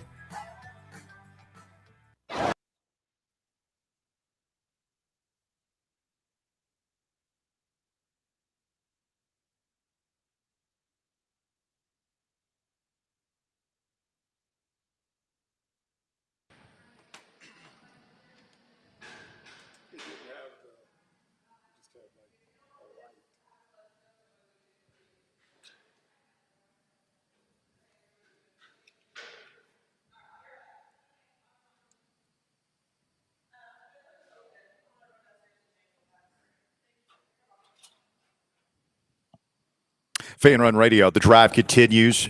Russell Smith, Bob Baskerville Bear with you today at Covenant Health Park, where we're getting ready for a little Smokies baseball tonight. But we are ready to talk hoops. Ryan Shumpert, Rocky Top Insider, our guest this afternoon. Hello, Shump. How are you, sir? I'm doing well. How are you guys? Oh, man, we're doing all right. I know you had a chance to go watch the basketball team practice yesterday. Lots of new faces over there for Rick Barnes. This transitory position era of college basketball continues. What were your main takeaways after watching the boys get up and down the floor a couple of times yesterday? Yeah, I think there's probably a handful. The top of the list is how strong of a day Dwayne Brown had. I think he's as important, if not the most important player on Tennessee's team when you just look at the fact that there's fewer proven front court options or fewer front court guys that you feel really confident in, and he had a great day. I thought it was really interesting the way Tennessee kind of put him into some positions to create and facilitate for his teammates, and I thought he showed flashes of being a really good passer last year, and we saw more of that yesterday. And Terrence Hill had one stretch of practice where he was really, really dominant. Juke Harris certainly looked the part, and then I thought on the freshman front, Manny Green's had two solid days both times we've watched, and then Ralph Scott was just fantastic yesterday.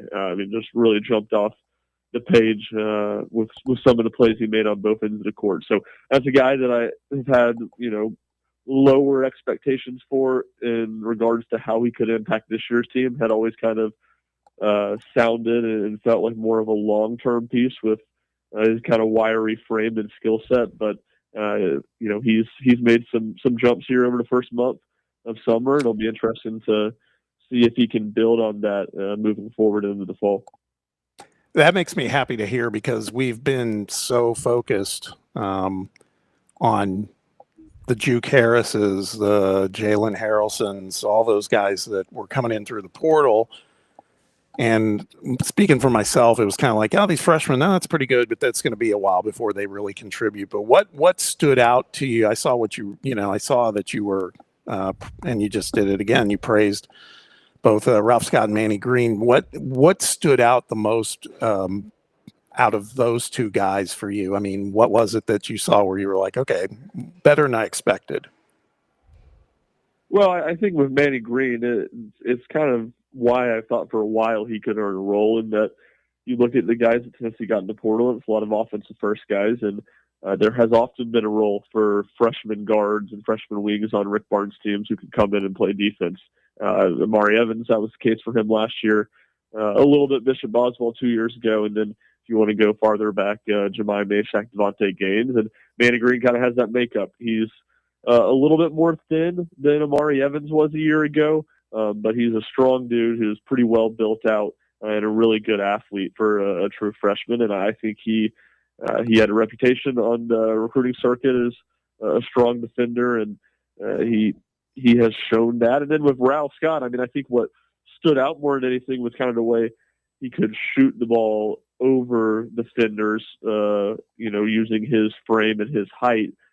But I think same thing going with Manny Green as far as how does he get on the court this year. I think it's going to be more about him being a guy that can defend and rebound. And he had a couple tough rebounds. He had a really good block on Juke Harris when Harris kind of drove left and had him on his right hip. And I thought he was going to have a left-handed layup that Scott blocked. So that type of stuff, I think, is, the offense is the type of thing that kind of raises your eyebrow and says, wow, this is why recruiting services were high on him and why people think he could, one day be a first-round pick. But as far as the defense and rebounding, it's kind of what made me think, all right, maybe this guy can carve out a role on this year's team, maybe more of a chance than I had originally given him.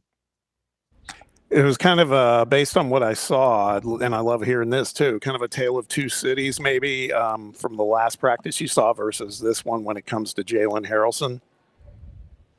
Yeah, there's definitely some. Look, I think he played more at the 4 spot this practice, which I really do like him there, just as far as, he's not a very good shooter, so that allows Tennessee to space the court more around him and allow him to drive and facilitate and get into the paint and score. And he did some really strong things doing that. He got out in transition and scored a few times, scored on some cuts, scored getting 10 feet, hitting shots, and, continue just with his frame and his defense and his passing. A lot of stuff to like about him besides just the scoring. So there's been a lot of really positive buzz about Harrelson this summer.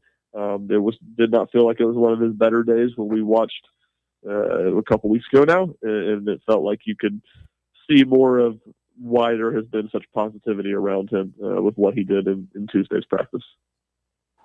Ryan Shumpert, RockyTopInsider.com, our guest here this afternoon on the show. One of the guys I saw that was made available to the media, Shump, was Tennessee strength coach Garrett Maidenwald, kind of a hidden facet of the Rick Barnes era this is the guy that's in charge of taking the guys on those 5 a.m. runs, breaking them down in the weight room, all that stuff, which is an integral part of the Rick Barnes Tennessee basketball culture. What did he say about all the newcomers and how they're adjusting to the way Tennessee basketball does things?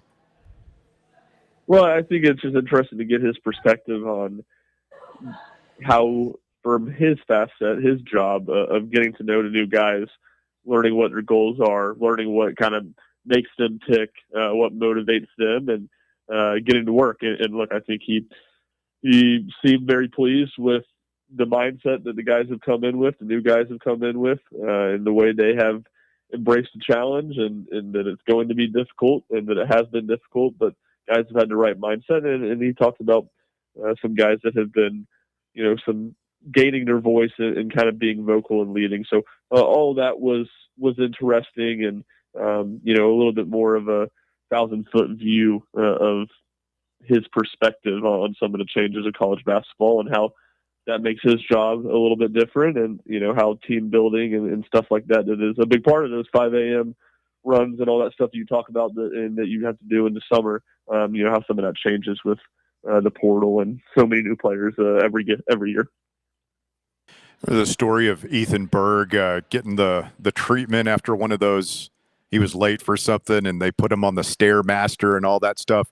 Have we heard any good stories yet of any of the newcomers messing up and having to go through some sort of draconian punishment? Well, there's a lot of VersaClimber. That's just a staple if they're at Pratt. The guys are going to be on the VersaClimber a lot. That was the case yesterday. If they're in TBA, it's running the stairs, and I always like when they're in TBA and they run the stairs, usually like a walk-on will, and either G or one of his assistant strength guys will run with them. The day that they were in TBA, I think it was the last day of their kids camp, so a lot of kids were there watching, and I was a proponent of, let's see if we can get a couple of kids to be matched up with certain players, and they got to run the stairs. Let's give them the full Tennessee basketball experience. So nothing extraordinarily crazy. They were running in practice yesterday. The practice yesterday, I wrote it had a very much had the vibe of practice the second day back after they'd had a full week off. Rick Barnes was really pushing them, and Manny Green had to briefly go to a trash can after practice ended, but right after that he was hollering at Chris Parker, one of the new support staff player development guys, and was going to get shots up. So this is the hard time of year, and it's new for a lot of those guys, but everybody seems to be taking it in stride. Got to have those trash cans ready, man, just in case. Basketball. Yes, sir. It's brutal. Hey, Ryan, this has been a hot topic during the off season, and I'm sure it's not fully crystallized, but I'm curious what you're seeing in these workouts. And that is, the last couple of years, we've been very fortunate to have a clear cut point guard one, whether it was Zakai Ziegler or Jacoby last year.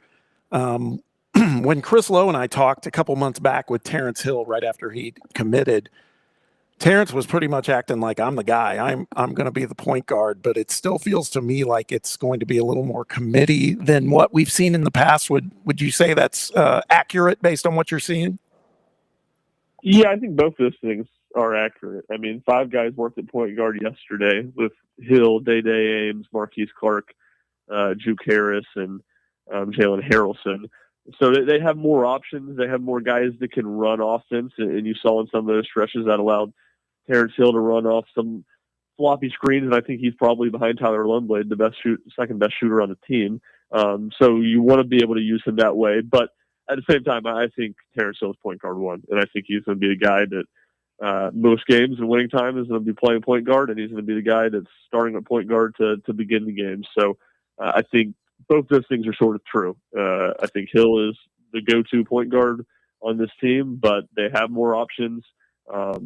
They should be less dependent on him than they have been on Jacoby Gillespie last year and Zakai Ziegler before that. And then what they really would have done wonders for him last year. They didn't really have the luxury much. Bishop Oswald gave them that some in the postseason in the NCAA tournament as he played better. But just the ability to run Terrence Hill off ball and try to get him shots that way. I think that would have been really good for Gillespie last year. Tennessee didn't get to do it a ton. I think they'll have that luxury more this season just with the amount of options they have. Speaking of that, I also saw in some of the video, Troy Henderson was out there, but that was more going through the motions, right? He wasn't that active in the 5-versus-5. Yeah, that's correct. He didn't do anything once, really even once it got to one-on-one drills and there was any sort of contact. He moved off to the side. And even with the shooting right now, it's just mid-range jump shots. Like you'd see some of those drills that they do where, three guys get shots. And, usually for the guards, it's a three-pointer. He was taking one dribble in and hitting the mid-range jumper. And I talked to him briefly after practice, and he said he's supposed to be cleared to start shooting threes next week. So continues to progress, and it sounds like further along than expected or than was maybe the thought in his rehab, but still in the relatively early stages, and don't expect him to be full go at any point in the summer. Ryan Shumpert, Rocky Top Insider, with us this afternoon here on Fan Run Radio. All right, Shump, there's been a lot of talk about uniforms and Adidas on the show this week and all across Big Orange Country. Now, I was telling the guys, and I'm watching your video over on YouTube that you guys put up for Rocky Top Insider from practice, and is it just me? Or are those shorts that basketball players are wearing?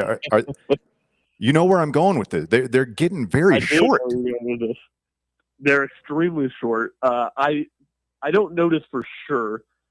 I think that they're going to get more practice gear because I believe that was the same practice stuff they were wearing a few weeks ago when we watched practice, and they were still in Nike school. And at that point, that's why we couldn't film anything or take pictures that day.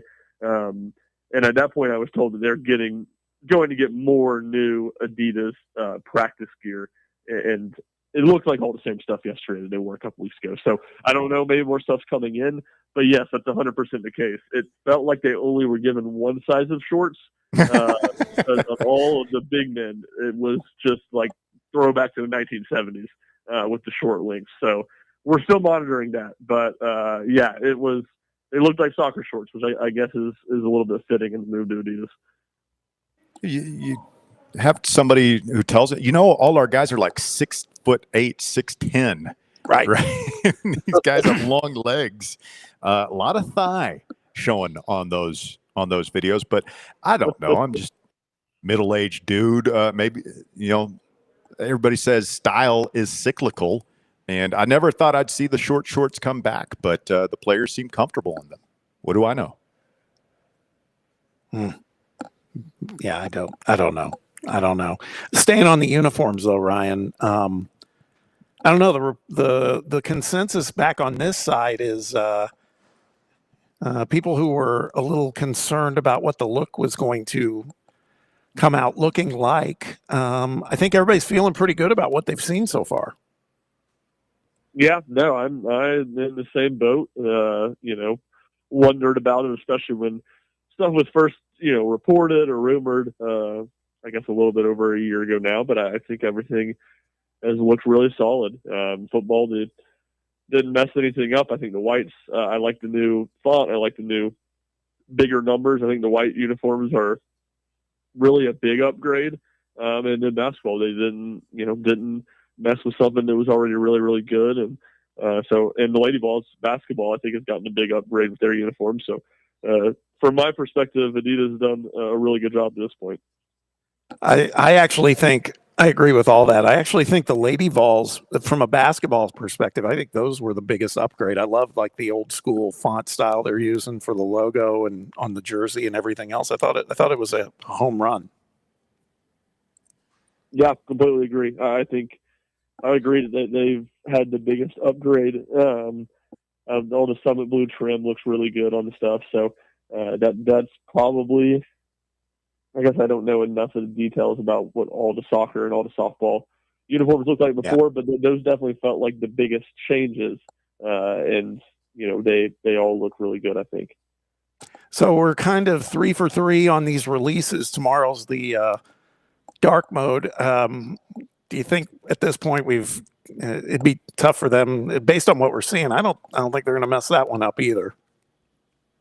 Yeah, no, I'll be curious to see if they have any wrinkles to it or any subtle changes. I mean, obviously the Nike ones were very basic, but I like that aspect of it. So we'll see. And then really more long term, I'll be more curious to see what the basketball dark mode and the baseball dark mode look like. But I do not think we're getting those tomorrow. I think that's going to be at a later date. So should just be football tomorrow, and it'll be interesting to see. I'm kind of to your point, expecting it to look pretty similar to what they have to this point, or what they did last year with Nike.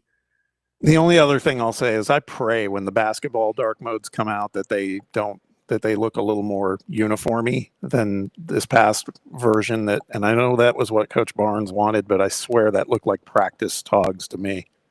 Tell Coach that Bob has down. some input on the dark mode uniforms. Yes. You could just walk across the backyard and tell him. Sorry, what was that, Ryan? I was just saying, the real important stuff, the dark mode uniforms that they wear twice a year. Yeah. But I'm with you. Either like the Vol script, or cursive, or kind of the Tennessee Volunteers, like the normal home away ones are. I think would look better than what the dark mode looked like the past 2 years. Shump, what is your position on? I've seen a lot of people saying, and by a lot I mean one, people online saying that we should go to the short baseball pants with the long socks. You know what I'm talking about, where the pants just come down like below the knee, and then you see the high stirrups. Yeah, I'm a big stirrup guy. I love the stirrup. I love the stirrups too. I love the high socks even without the stirrups. I think it's a fantastic look. I guess if you're going to go stirrups, everybody needs to do it. But generally with the long socks, I like it when you just have like one or two player roll with it and pull up the pants and have the long socks. I think that's a great look. Alfonso Soriano was probably my first favorite baseball player. He wore his socks that way. So I'm all for it. Maybe one alternate with stirrups and everybody wears them. But I respect somebody that goes and seeks it out. Even without the stirrups, that just wants to wear the high socks. I think it's a good look. I keep thinking Juan Pierre when you were talking about the high socks. That guy looked like he was a throwback to the 40s or something. We need a men's wear company to sponsor the style breakdown here on the drive. Exactly. I feel like this is our best work. All right, Shump, we appreciate it, my man. Word has it you might be making an appearance at the ballpark tonight. Yes, that's the plan. Be over there for the first time this year. Get to watch the former Vols who are both having great years professionally.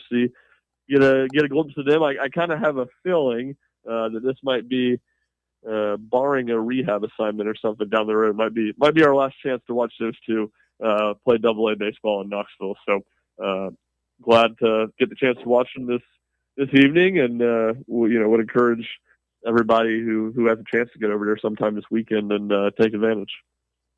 For sure. All right, Shump, we will see you down here at the ballpark a little bit later. Ryan Shumpert, Rocky Top Insider, thank you very much. Yeah, sounds great. Appreciate you guys having me on.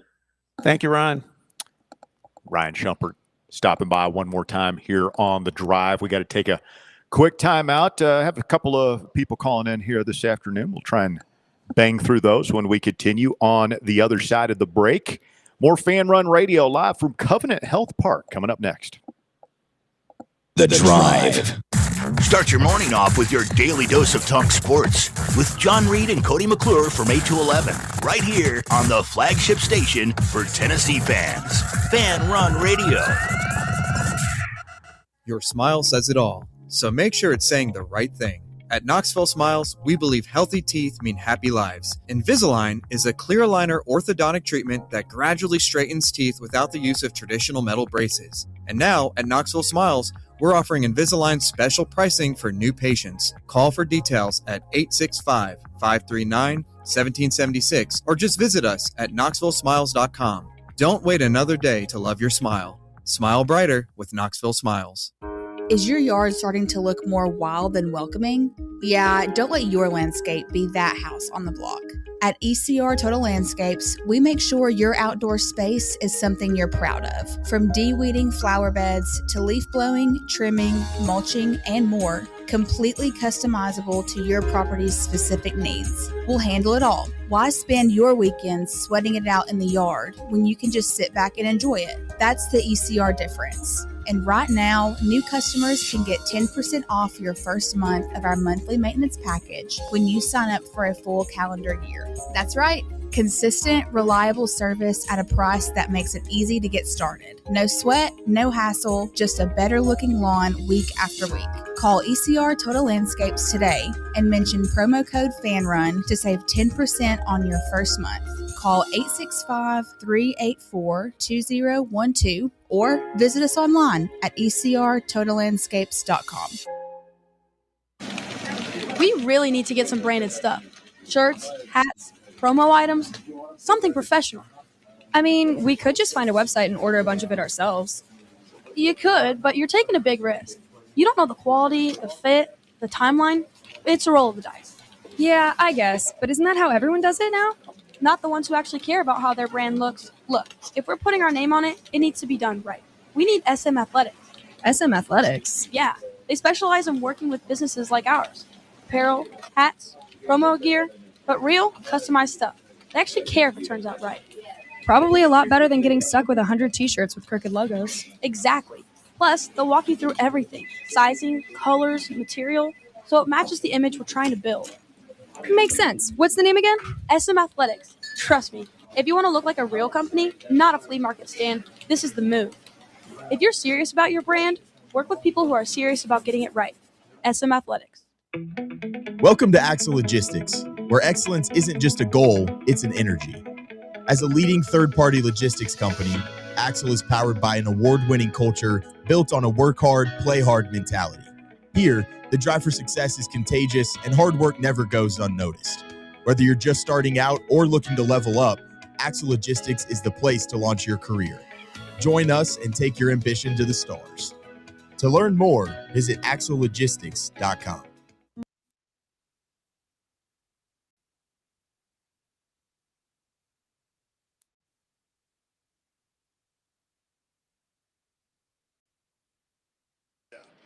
Fan Run Radio. The Drive continues live today from Covenant Health Park. Russell Bobbitt Bear back with you.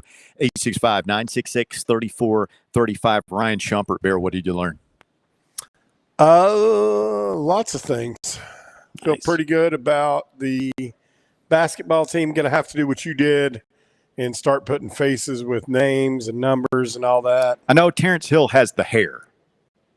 He's got like the spiky like dreads, but they go up, kind of the A-do, we'll call it. It's got the waterfall. Yeah. It's like as unruly as like the Alabama kids always seem to be. Yeah, it's a little bit. Well, no, he's got the dreads that kind of go up. Okay. Yeah. The A-do, if you will. Yeah, that's about right. Harrelson is number 10, right? Correct. Throw out a number, I'll tell you who it is for the most part. Day is like 3 or 4. 4. I like the name Day. Terrence is 3. I think it's one of the 2 freshmen, Manny Green or Ralph Scott, who we were talking about, is number 1. Scott is very skinny. Yeah. Long. You just never know what to expect with these freshmen. Like when it surprised me if one of them ends up playing and sticking around and being a guy. And it wouldn't surprise me if like all 4 of them go.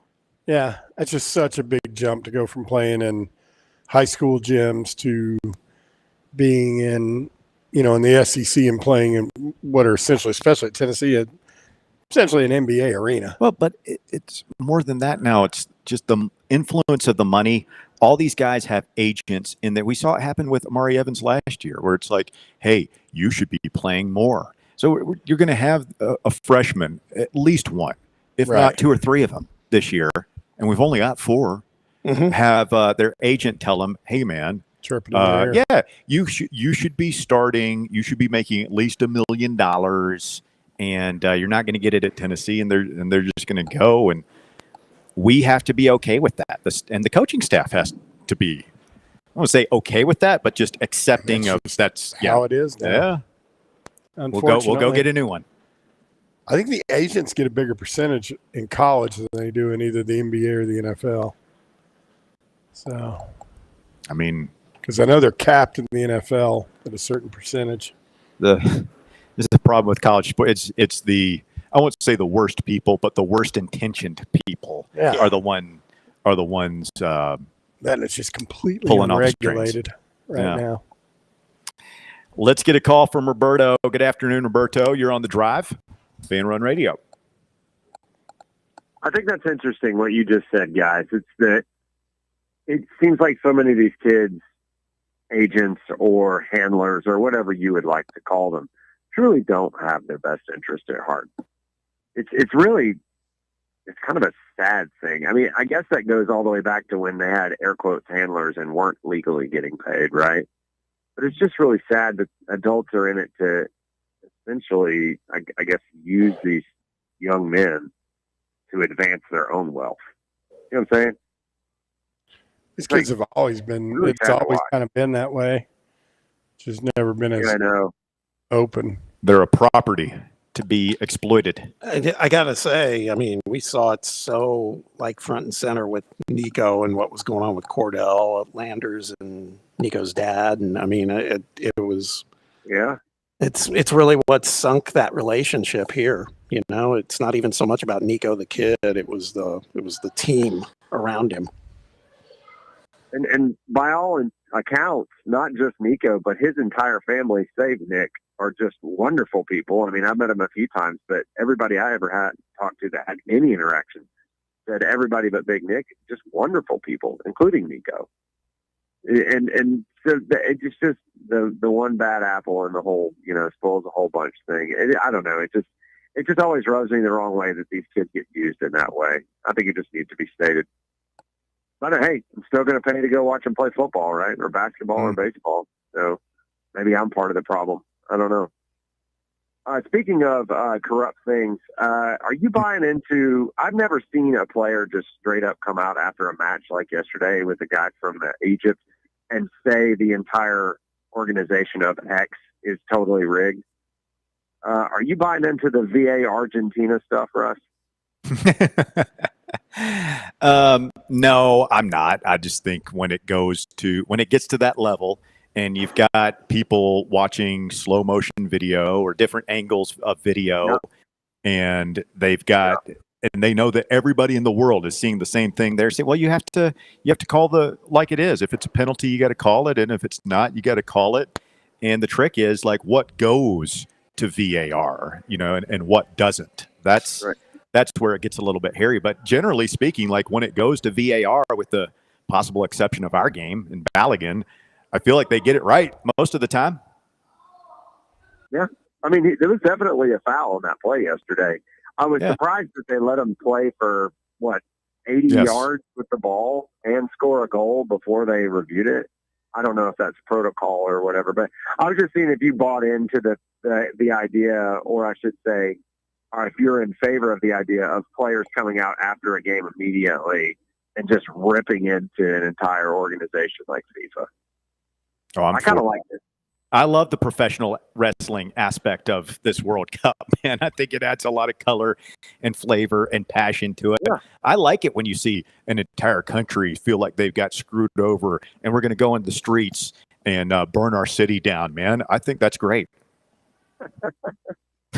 Oh, Russ, you're SEC to the core, aren't you, buddy? Because that was spoken like a true SEC fan or somebody in Morgantown Morgantown, West Virginia.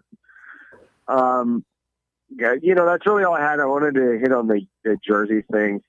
I don't really care anything about the Summit Blue. I'm just glad they didn't have any men's teams in it. But can we, our alt uni for the Summit Blue for baseball, like we said yesterday, can it please just be the cream? Because we haven't worn it in several years. I know we're going to have a black uni for baseball. I think they've nailed it. It looks really good. The Stormtrooper really looks like a Stormtrooper now. They got rid of that stupid orange collar. I think they've killed it.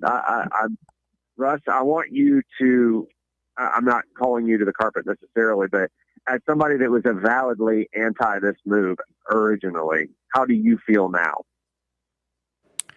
I feel like it doesn't matter how I feel. The stuff is all geared towards kids and what 18 to 22-year-old people want to wear, and then like how much stuff can we sell, like the people who buy jerseys and stuff like that, the people who can't wait to go out and buy a $90 golf shirt that was made by some kid in the Philippines for about $6. Like that's all what this is. And like if it were up to me, like the stuff would never change, but then your sales go down because it's all about producing new stuff so that people will go out and buy the new jersey, so it's not about what I think. I would have preferred to stay with Nike.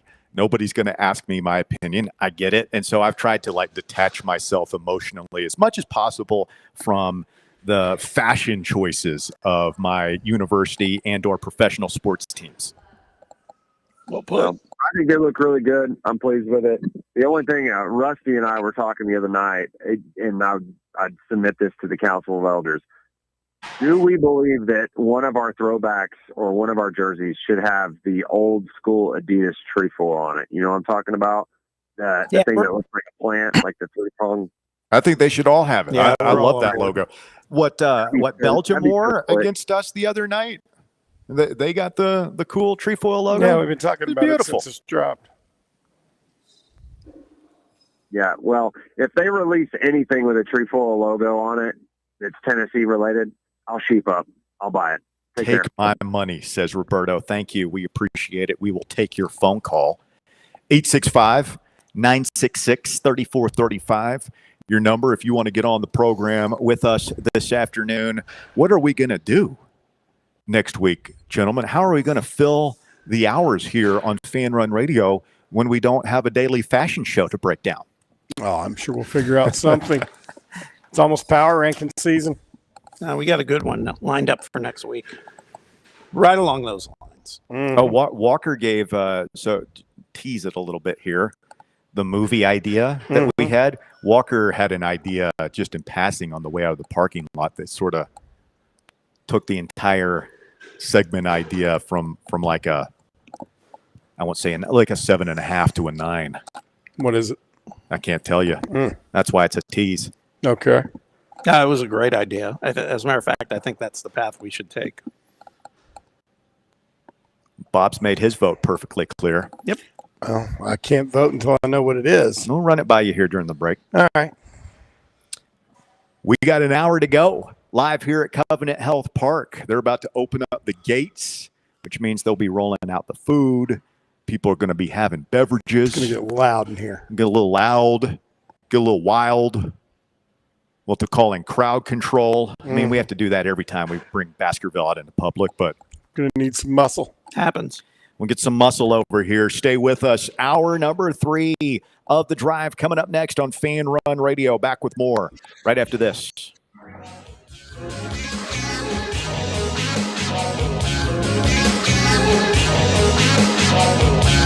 The Drive.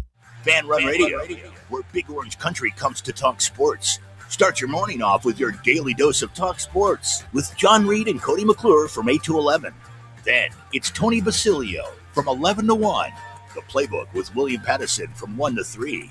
And The Drive from 3 to 6. It's 10 hours of hard-hitting local sports radio every day, right here on the flagship station for Tennessee fans. This is Fan Run Radio, Knoxville. It's beginning to look a lot like Christmas. Oh, sorry. Getting in the mood because this Saturday is Christmas in July at Covenant Health Park.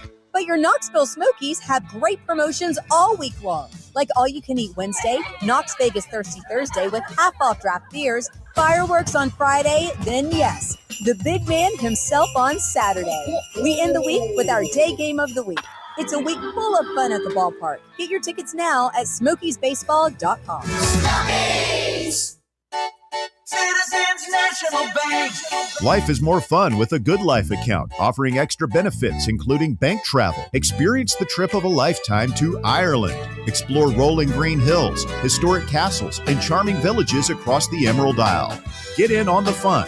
Call 865-429-7935 today. Citizens National Bank. Banking never felt so good. Member FDIC.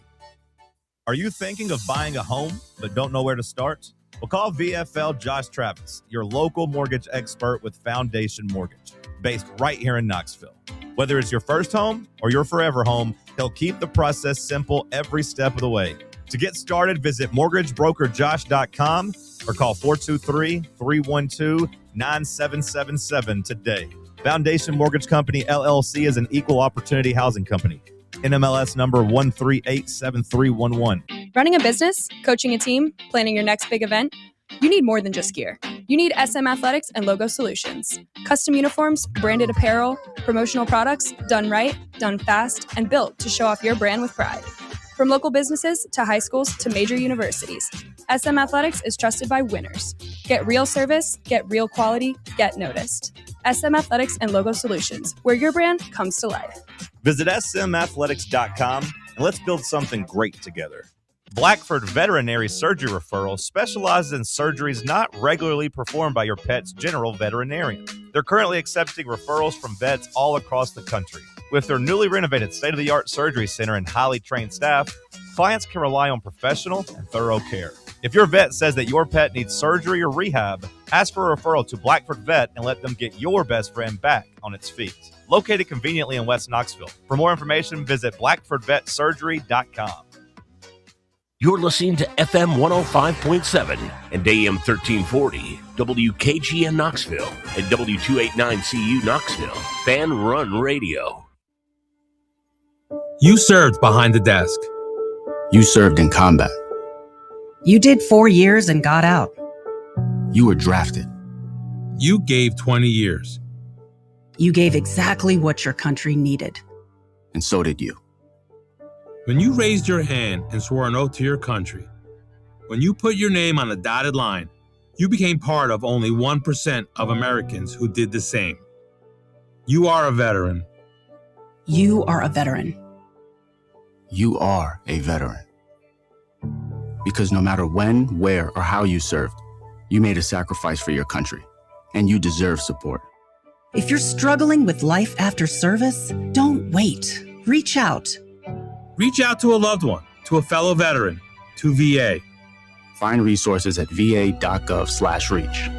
Brought to you by the United States Department of Veterans Affairs and the Ad Council.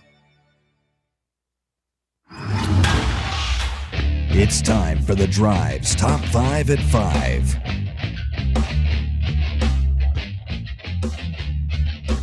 Quitting time on your Wednesday, 5 o'clock here on Fan Run Radio. Russell Smith coming to you live from Covenant Health Park. We are in the club area where things are getting set to get wild as they get set to open the doors here in about half an hour. Actually, they're going to do that. Who was calling me during the show? Who cares? Put your phone away and focus, Russell. Live radio. Dial in. Do not try this at home. Bob and Bear with me. Walker Smith back at the White Claw Hard Seltzer Studios. Today's Top 5 at 5 brought to you by ECR. Total Landscapes. Hit it, Walkman. At number 1, Tennessee unveiled its Summit Blue alternate uniforms for the women's basketball, soccer, softball, and volleyball programs today, honoring the legacy of legendary former Lady Vols basketball coach Pat Summitt. The men's dark mode uniform will release tomorrow. They look good. I'm looking at them right now, Russ. I mean, it is what it is. You would not be in favor of Lady Vol blue anything for the men's teams. No. Why do you say it like that? No. With a look of disgust on your face. You can just say no. No, that doesn't need to happen. What about the throwback Ernie and Bernie era uniforms that C.J. Watson's team wore some 15 years ago? 20 years ago, man. It has been a long time. I mean, that's different. That's just a little bit of outlining. Little trim. Yeah, a little piping. You'd be fine with that. Wouldn't like it, but I don't think they need to mess with basketball at all. I wonder what Pat would have thought about a blue uniform. Who knows? Who knows? It would be funny if she didn't like it, though. She's Pat's rolling over in her grave. That's not her. That's not the Tennessee colors. You believe it's been 10 years since she's been gone? Has it been that long? Mm-hmm. Yep. Like a couple weeks ago was the 10-year anniversary. Jeez.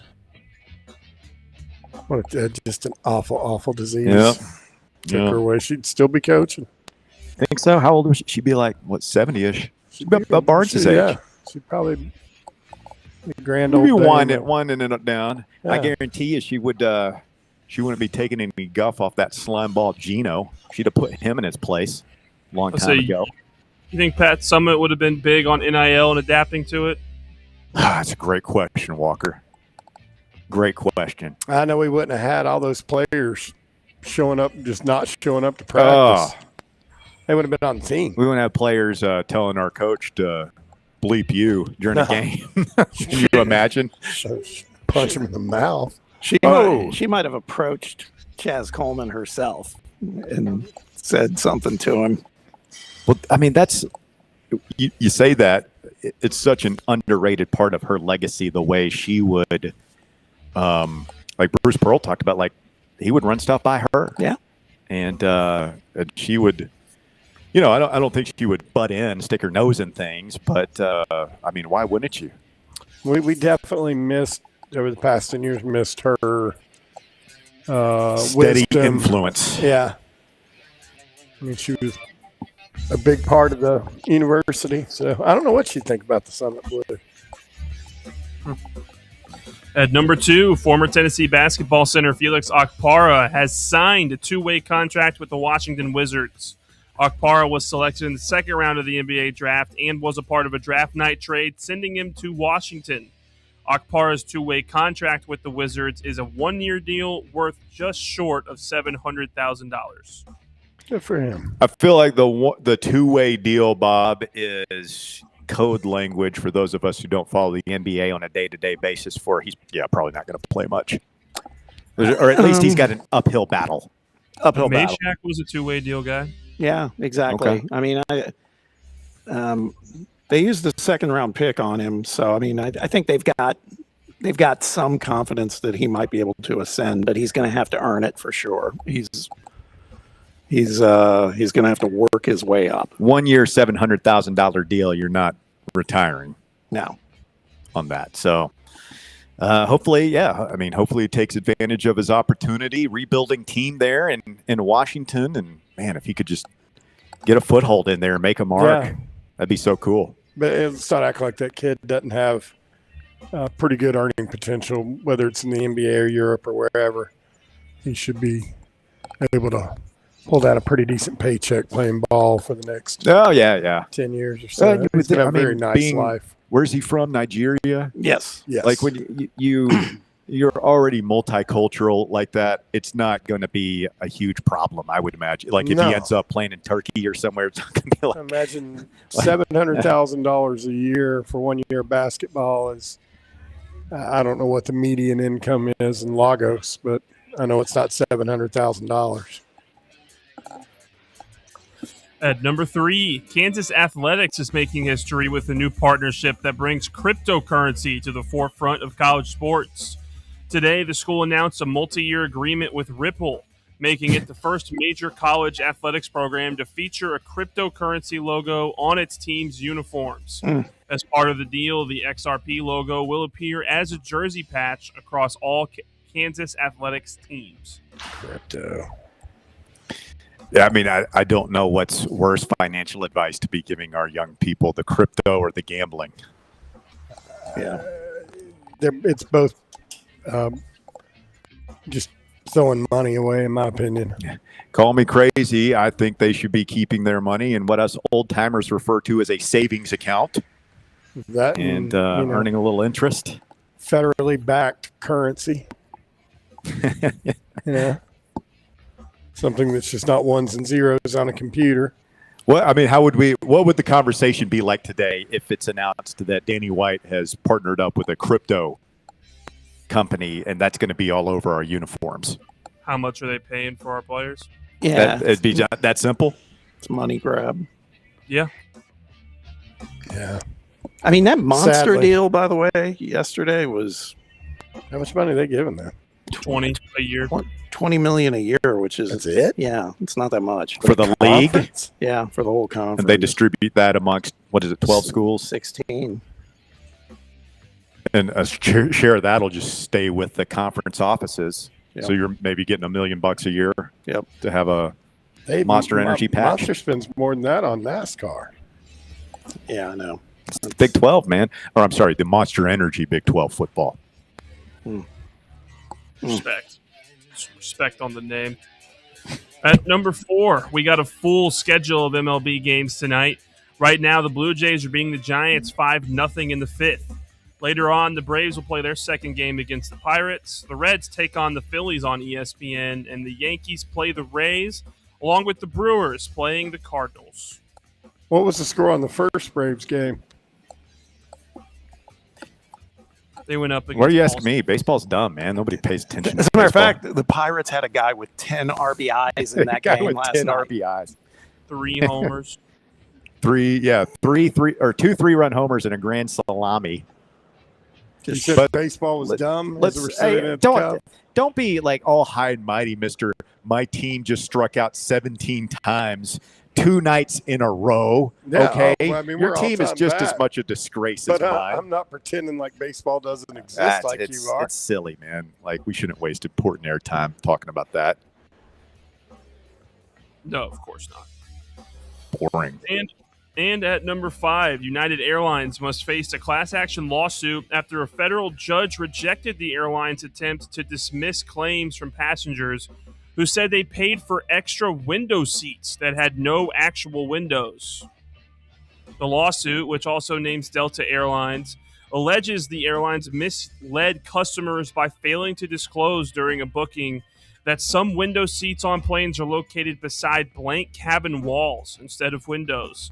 The judge in San Francisco rejected Chicago-based United's argument that window seat refers only to the seat's position and not a guaranteed outside view. I got to go with the plaintiffs in this. You buy a quote-unquote window seat. Kind of expect to have a window next to you. I remember being in that position as a kid a couple of times, like being disappointed because when I was a kid, I liked the window seat. Right. Now, as an adult, of course, I like the aisle seat. But I remember like being all excited one time and just being next to the blank wall and, so disappointing. I prefer business class. Okay. Yeah. You also prefer riding in a Mercedes than a Ford Pinto? Well, yeah, I'm just saying if I'm going to pay extra for something, I'm going to spring for a, I think that's quite a bit extra as opposed to the. I don't think a window seat is extra, is it? It is these days. No, I mean, is it? I mean, it's most airlines do pricing by like the area where the ticket is, not like aisle versus window. I feel like.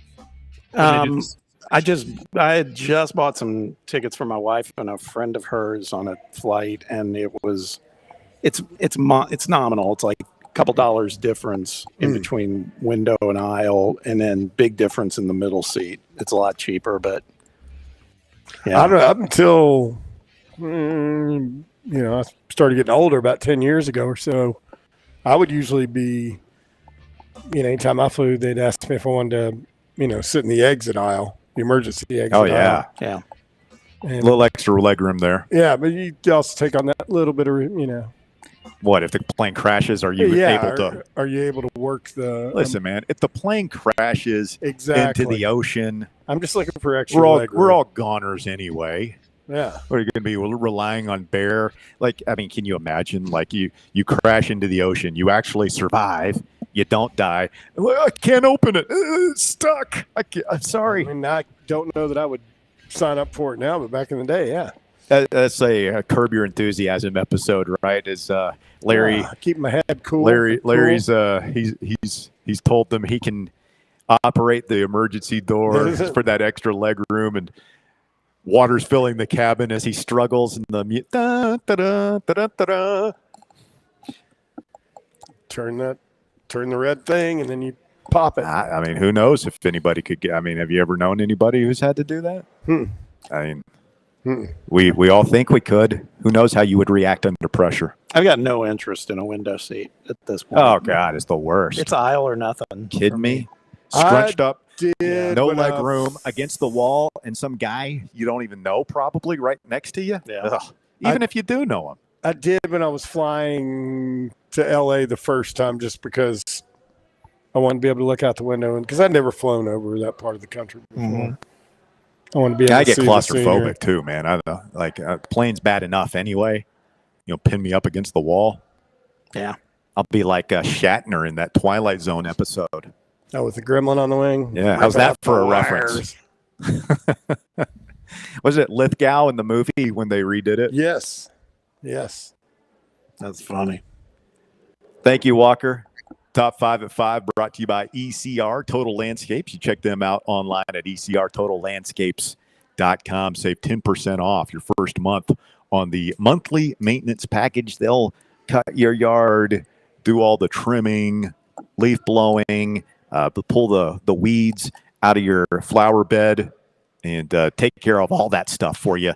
Tell them Fan Run sent you. Get 10% off. ECRTotalLandscapes.com.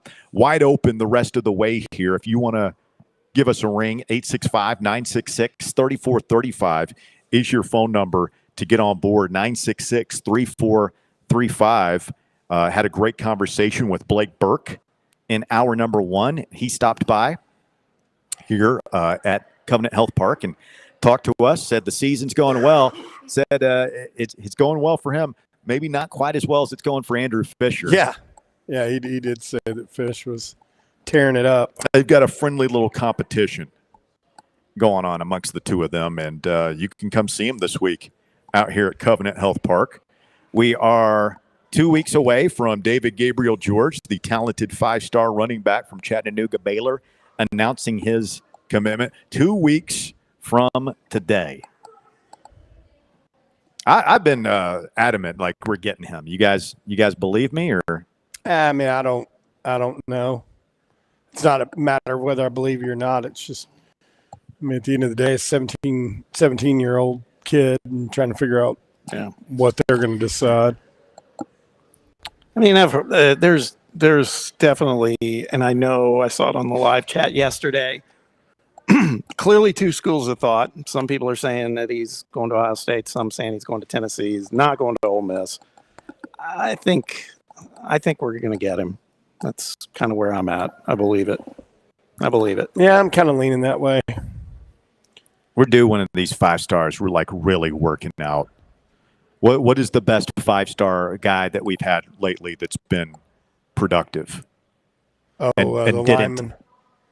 David Sanders? Yeah, probably David Sanders so far. I mean, like he hasn't come close to. I mean, we assume he's going to be very good. He was pretty good last year. He's all right. He started half the season. Yeah, well, you can tell.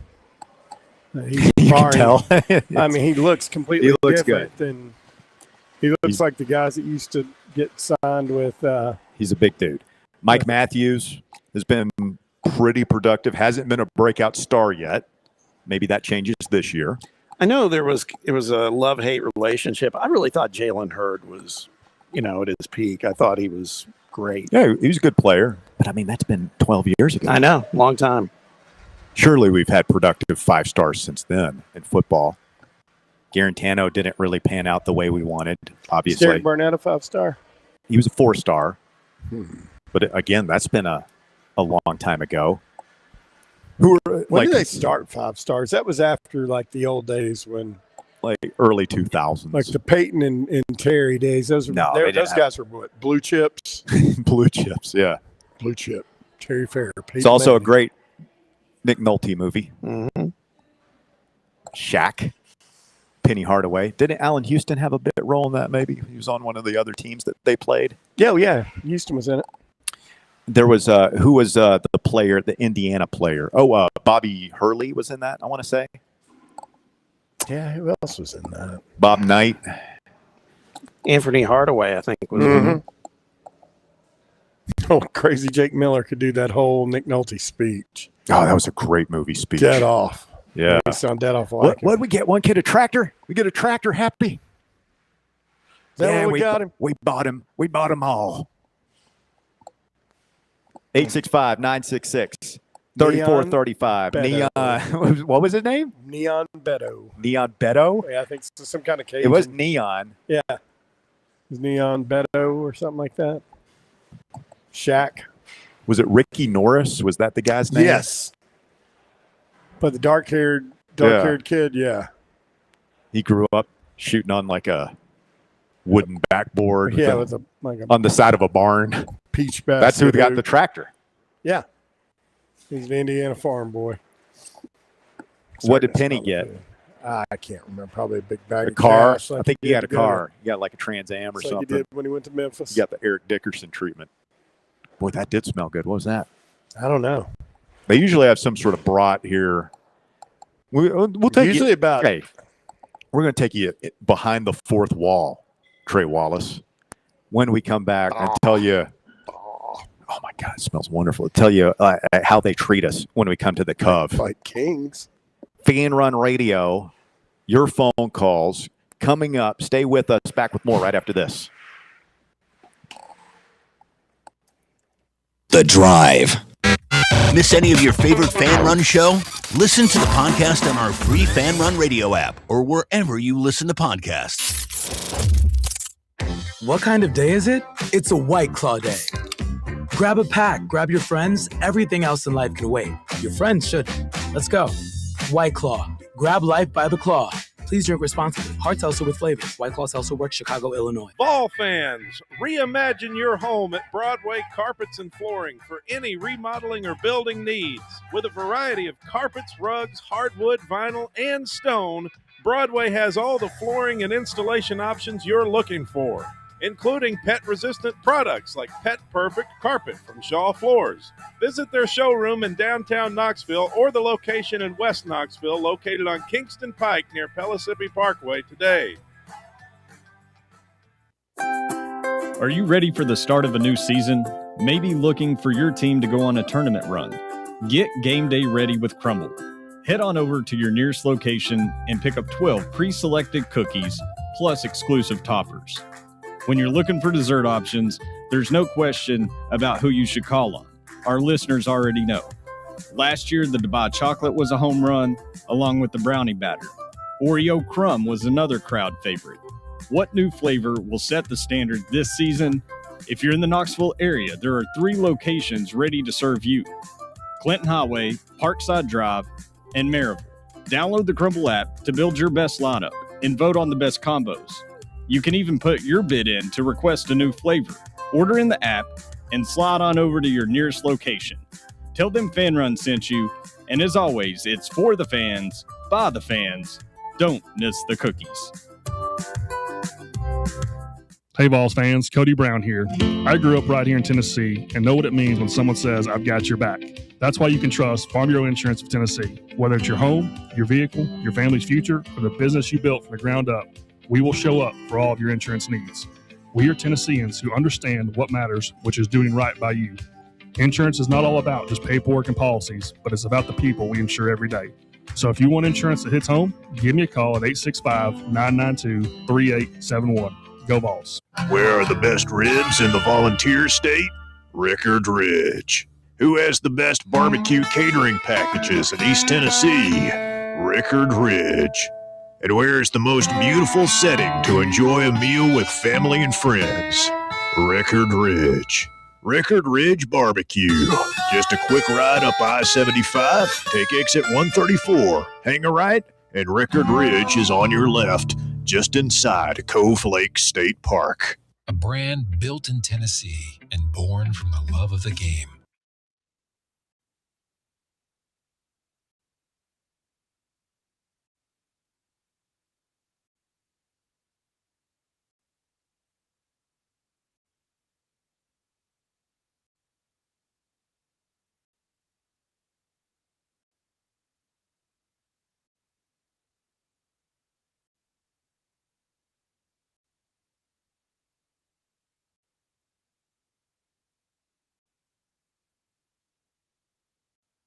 Fan Run Radio. The drive continues. Russell, Bob, and Bear back with you live at Covenant Health Park. Shout out to alert listener Volstein, pointed at Trey Smith. Oh, 5-star that worked out really well for us. Or was he one of the guys that got a star taken away because he came here? I think he was a 5-star on like ESPN, and then had a star taken away on one of the. But show policy. We always defer to the recruiting service that ranks our recruits highest. I mean, rules are rules. I mean, he may be one of the best all time, just simply because of the blood clotting and everything else that he went through, and still. And he's 2-time Super Bowl champ? Yeah, man. Perennial All-Pro. Done well for himself, certainly. Complete lunatic on the field. So here's how here's what they take care of us here at the club. If you ever get a chance to go to a Smokies game in the club level seats, and I don't know, is it worth the extra money? Yeah, it's worth it. First of all, you get inside. There's air conditioning where we're at right now, which is good. They've got the Silver Bullet bar behind us. If you get, now I don't know how much this costs, but if you get the red wristband, you get free Coors Light.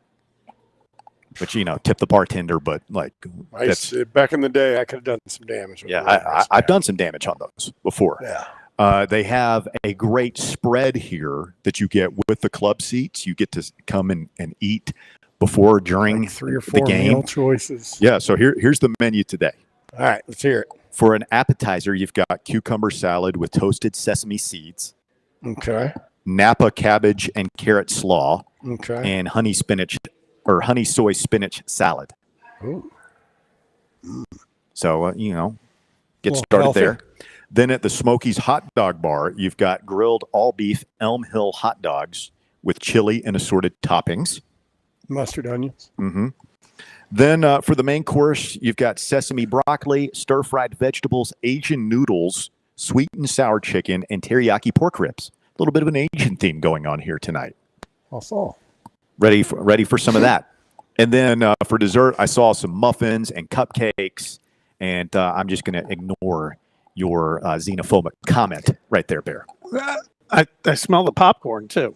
Yeah, but I didn't you even. got the popcorn. You got the popcorn bar. Yeah. You can get as much popcorn as you want. You actually have the pretzel. Sodas are free. As many sodas, waters as you want. And this is a Pepsi-Cola facility. Bear's in heaven. Yeah, which means they've got all Pepsi products and Gatorade. Gatorade is a Pepsi product. They've got like the pretzel bar. You can get your pretzel with your little mustard and stuff on it.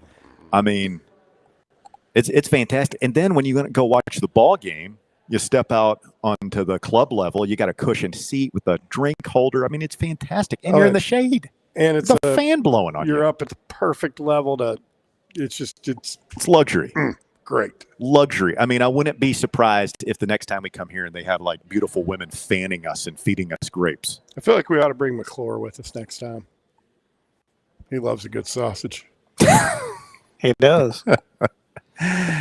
Big sausage guy. Mm-hmm. Cody Mack.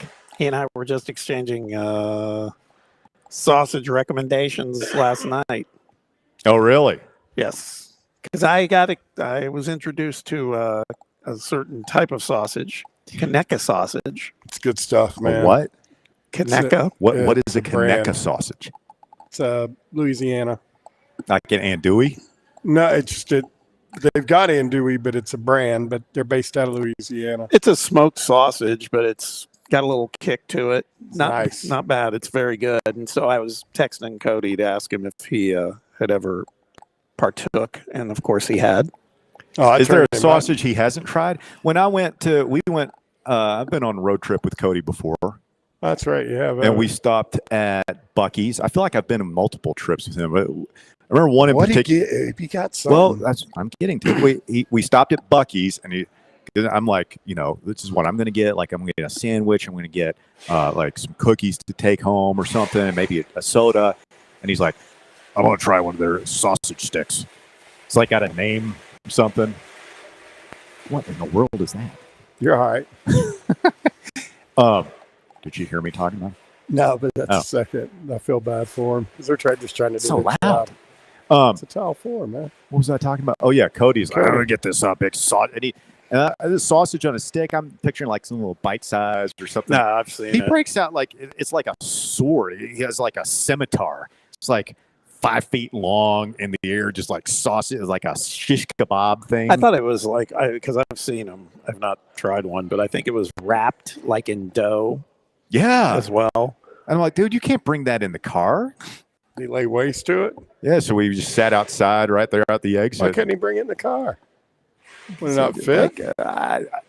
Listen, I know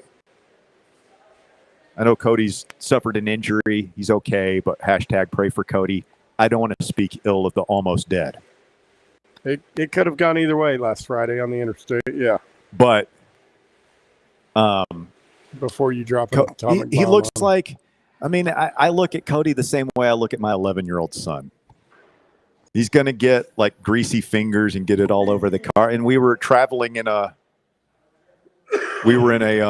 like a rental car. It was the company had given us a car. It was really nice. It was a brand new Hyundai Santa Fe. Yeah, it was with all the bells and whistles. Tim Vols 85 got you guys. I can't have Cody dripping sausage grease all over Tim Vols 85's new Santa Fe. His buddies loaned the station. That would not have been good. So I don't think Cody would have dripped grease all over everything. I think you're he would have. It would have been rough. It's a little mean. You get anytime you go anywhere that requires an appointment now, any sort of doctor, haircut, anywhere, and like you get the text reminders. Well, no, you get the text reminders, but then it doesn't end there. Afterwards, hey, give us a review. Yeah, take this survey. Yeah. Who has ever taken a survey online? I do. Bear has, of course. Yeah. No, not for all of them, but they're like. It's like, no, I'm not taking your survey. Sorry, I did the thing. You got my money. That's end of transaction. We're done here. Oh no! The only time I'll do them for like. Even if you say, "Hey, take this survey," and you get like $50 off your next thing. No, I'm sorry, I don't have time. Oh no! I did the last. I've done a couple of them, and it was both one was for Fort Sanders, for the ER, like they wanted me to go through and rate. Do you really think that there's somebody over there that's like, oh, this guy says this service wasn't up to par. We better change everything. Well, no. I mean, the one I gave was glowing because they kind of saved my life that night. No, I mean, other side of it. I don't know. Maybe I got excellent care, so that's why I took the time. Maybe if there's enough complaints, enough bad reviews, something will change. But I just don't have the time. Anyway, I got time to talk to DR Vol. He's on the line. Good afternoon, DR. You're on the Drive, Fan Run Radio. What's going on, guys? Bear, I'm glad you could make it in today. Did you get over your hangover? It wasn't a hangover. I've had a pretty vicious respiratory thing going on. Oh, you didn't have one too many Moscow Mules celebrating the fall of American soccer? No, I don't drink. You know that. Don't drink you did. It was a vodka, I believe, which I put 2 and 2 together. When I drank a lot of vodka. Yeah, main ingredient to White Russians and Moscow Mules. Yeah, just basically drink it on ice or ice cold and do all that stuff with it. This week he was just overdosing on Belgian waffles, just in a state of complete ecstasy yesterday. Had a smile on his feet 10 feet wide when he walked in today, DR. Vodka neat is walking with a Belgian flag draping over his shoulder like a cape. Vodka neat is a known KGB signature drink. So Eastern European thing. What is, Bob? You cut out. Vodka neat, just like Bear said, he likes it on, just straight on the rocks. Yeah, so just neat. cold. Yeah, just cold. So neat. See, it's informed consent with Bear. He's telling you without admitting it. We know, Bear. We love you, but I mean, I hope I'm not around you when you get the code to, execute whatever it is you're doing. The Manchurian Candidate thing, Angela Lansbury pushes a button, and all of a sudden he's like Reggie Jackson in Naked Gun. I must kill the queen. Well, guys, I need y'all's expertise. I'm actually going to be in town Friday night, and I was going to take my son to the ball game, Smokies game. I've never been to that stadium. Like, where do you park, and is there places to eat around there? Oh, it's great. Yeah. I mean, you can park wherever you want. Like, I always suggest people, like, I'm a big State Street garage guy because it's free in the evenings. So you can park there. You can park there earlier, and, you're not going to get charged because you're going to be leaving in the evening. So there's a couple of like downtown garages that you can park in for free, and then you just walk down. It's like a 10-minute walk. There are plenty of options around that you can pay like $10-20 if you want to do that to park closer. But if you haven't been to the Cove yet, bring the kids. You're gonna have a great time. They really do it right down here. Okay, because now Blake Burke and Fisher are there, right? Mm-hmm. Yes. Okay. Anybody else? That's a good question, man. I meant to ask Blake if there are anybody on either roster that those guys would have played against SEC wise. It seemed like there for a stretch every time we'd come to one of these things, DR, there'd be some Arkansas guys. Yeah, no, that's why I asked. I didn't know if there'd be players I remember hating or still hate. I'm looking at the list of the Brewers' top prospects, which is a cool thing MLB does for MLB.com. For every team, you can go and look at like who their top 5, I think it goes all the way top 30 prospects. And their number one guy is Jesus Made, Luis Pena, Cooper Platt. Is that the guy who just got called up, Bob? Yeah, he's Cooper Platt is the shortstop. Let's see. Fish is their number 8 prospect. He's a third baseman.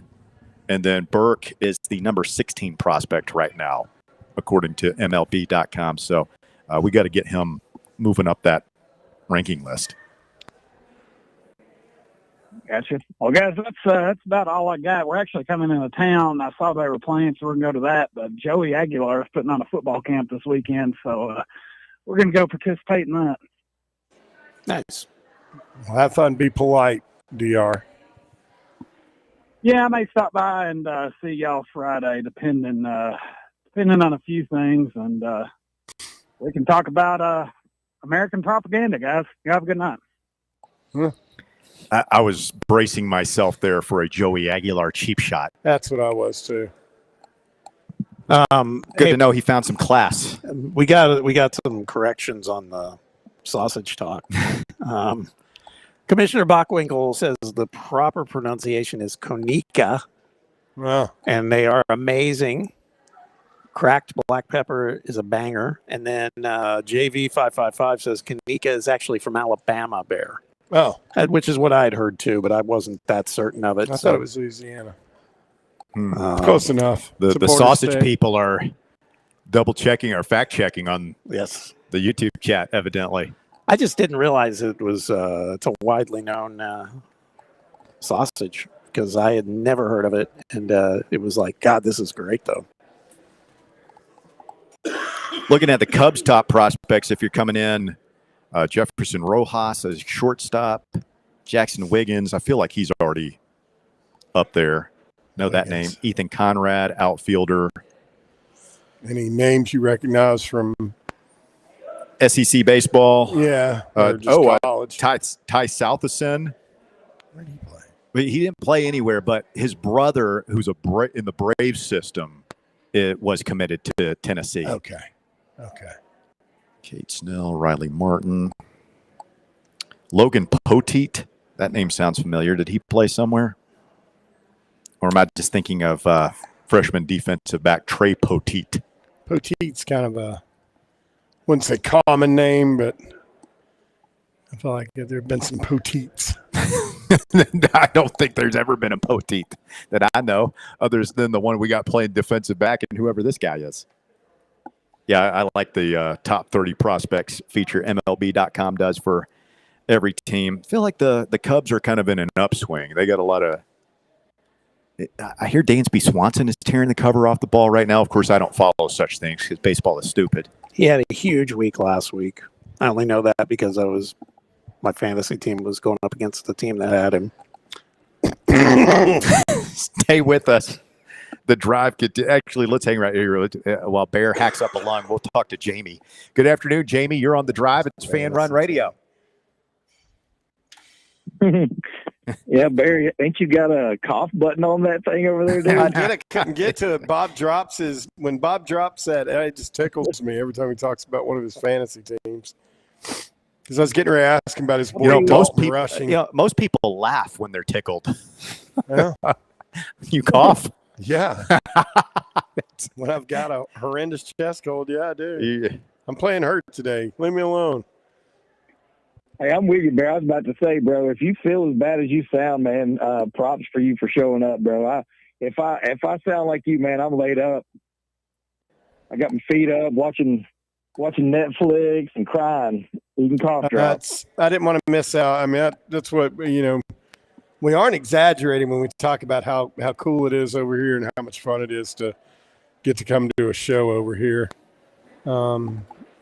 Chance to hang out with and get to hang with our guy Blake Burke in the first hour. If you didn't get a chance to hear it, go back and listen. It's good. A lot of people think he sounds like Walker. But, yeah, no, I didn't want to miss out on coming to the park today. There's free food, Jamie. That's cool. I feel, now we're getting there, aren't we? Yes. Yeah, I mean, I figure I just cut to the chase, tell you why he's here. Well, from what you described a minute ago, man, I'd about crawl out off my desk bed to go eat some of that good stuff. But, guys, I guess the uniform reveals come and gone, and I mean, I held my breath and was hoping that we wouldn't see the dime store crap. And, I got to say, I've seen worse. So, I was just happy that they didn't bother with the road uniforms too much. I can't believe that there's a lot of people whose opinions I respect would want to see that ridiculous Dollar Tree black outline back around the road uniform numbers, man. That's just such a stupid, cheap look in my book. But the one thing, say again, Russ. I said I'm with you on the black outline. I mean, our colors are orange and white. Last I checked, that's pretty darn good. Don't mess with it. Thank you. The one thing that I did notice, though, that I had completely forgotten about, I remember back when Dooley was coach, and we had Justin Hunter that wore number 11, and there was a couple of games there that it looked like the way the jerseys fit when you pull them over the shoulder pads and they kind of stretch out a little bit. Yeah. The numbers kind of spread away from each other a little bit at the top, and I noticed that on Staley's a little bit, and hopefully they'll tweak that and get that fixed. Other than that, man, I think they look great. I like that they kept the traditional football stripes on the side, and I'm a big fan of the addition of the power tee on there. That's cool. Got no problems with that. I was reading some people online talking about how they didn't like the elastic sleeve. That don't bother me too much. I honestly can't remember what the Nike sleeve looked like. Did it? I guess it wasn't elastic around the arm, Russ, or. I mean, all these jerseys kind of fit the same. They're all painted on so that you don't. Yeah, so you can't get grab held. them. Yeah, right. They're all form-fitting. Yeah.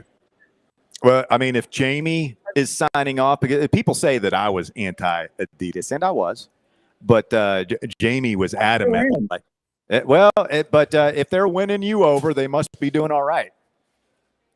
Yeah, they could have done worse with the uniforms. I mean, like I said, the basketball shorts and the jersey, they look a little free flowy to me.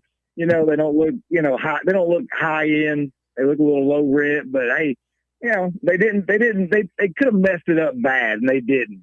And that's just all when we announced we were going with Adidas, I was terrified that we were going to look cheap, and we don't look cheap. We just look lesser than Nike is all that is. So that's fine. To the naked eye that didn't know any better, that's fine. I'm fine with it. Let's just put it that way. Yeah, good. Have they shown the dark mode yet? No, that's tomorrow. Tomorrow, okay. Well, as long as that thing right there just popped, man. I agree. Our colors are orange and white, and quit messing with it. But man, once a year, man, that has just gotten to be such a cool thing to look forward to. And we've had some really cool games in those all black unis, and it's such a good look, man. I hate to speak out of both sides of my mouth. I don't like the grays, but I do like the blacks. So, but anyway, that's all I really had. And I was going to say this on the way out, Russ. You mentioned, when you had Blake on after he was done. You mentioned, the life of those minor league baseball players. What do you think the salary is for those guys? I seriously don't know. I mean, is it barely livable, or are these guys getting $100K? What are those guys pulling down? Well, that's worth a Google, as Davey Hudson would say. Google. Right, I feel you. I'm going to redneck radio this. What are minor league baseball salaries? I just said that into my phone. Minor league baseball players typically earn between $18,000 and $44,000 per year. So not much. I did not realize. Yeah, well, that's actually a big. Well, wait to hear this. That's actually a big increase because this was part of the last collective bargaining agreement when they contracted a bunch of minor league teams, was that they're actually going to raise this up to respectable, if you can call it an $18,000 a year salary, respectable. It used to be like some of these guys are making like $10,000, $12,000 a year. Yeah. Yeah, it was ridiculous. It still is, but yeah, if you I wonder what those guys do to supplement. I'm just curious. I'm completely in the dark about that stuff, and you can't live on $18K. So I'm just curious what those guys do. I guess they do something in the off season, and I'm just curious what it might be. But anyway, man, I enjoyed that interview. Anytime you can get guys from that Natty on there or who played with Vitalo, that's always interesting to me. But anyway, guys, I appreciate y'all letting me and y'all hang in there. Thank you for the call, Jamie. Thank you, Jamie. Appreciate the phone call. 865-966-3435. Trying to figure out what Blake signed for. Get up all in his financial business.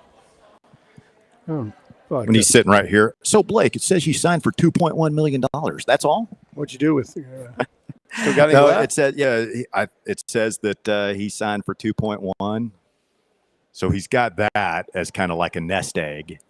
And then, whatever he's making at AA now, you get like 20 or 30 grand a year, but you've already got your signing bonus. Yeah. So you got a budget, man. You just got to say, all right, this is what I'm going to live off of and stick to it. But, obviously he made a nice chunk of change, probably playing for UT in 2024.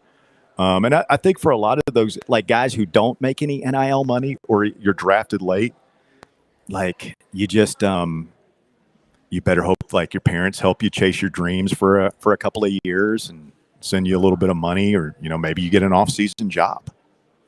Yeah, and some guys just don't. I had a good friend of mine, and that was why when he graduated from Ole Miss, he just decided to go ahead and take a job in what he went to school for, which is mechanical engineering, because he didn't get drafted high enough and wasn't going to live off $14,000 a year. Back in the pre-free agency era of professional baseball, like before, and this is not long ago, like 1975, 76, when was it? Late 70s when they overturned the reserve clause in free agency was legal.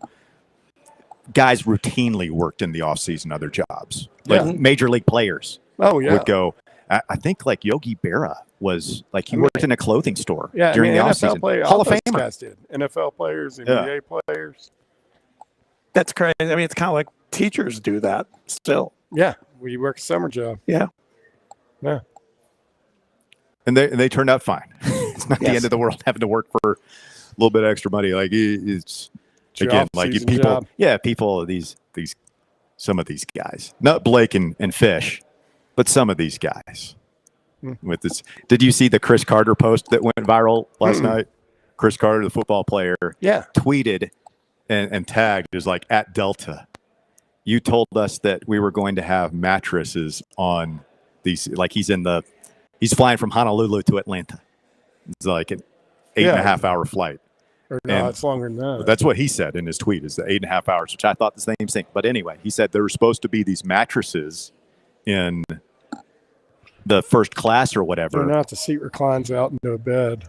And he was all mad. And people were just lighting up. It's like, oh, bro, total debacle. Yeah. I hope you pull through. He probably had 2 5-star meals. He didn't have the mattress, though. He was upset. No. But, it used to be tougher for the professional athletes. These guys have it good. Quick time out. The shocking conclusion of the drive coming up. Speak now, forever hold your peace. 865-966-3435, your phone number to get on board here. Back to wrap things up from the Cove. Stay with us. The Drive. The flagship station for Tennessee fans. This is Fan Run Radio. Is your yard starting to look more wild than welcoming? Yeah, don't let your landscape be that house on the block. At ECR Total Landscapes, we make sure your outdoor space is something you're proud of. From de-weeding flower beds to leaf blowing, trimming, mulching, and more, completely customizable to your property's specific needs. We'll handle it all. Why spend your weekends sweating it out in the yard when you can just sit back and enjoy it? That's the ECR difference. And right now, new customers can get 10% off your first month of our monthly maintenance package when you sign up for a full calendar year. That's right. Consistent, reliable service at a price that makes it easy to get started. No sweat, no hassle, just a better looking lawn week after week. Call ECR Total Landscapes today and mention promo code FANRUN to save 10% on your first month. Call 865-384-2012 or visit us online at ecrtotallandscapes.com. Are you ready to show off that confident, radiant smile you've always dreamed of? Well, here at Knoxville Smiles, we're ready to turn your dream into a reality.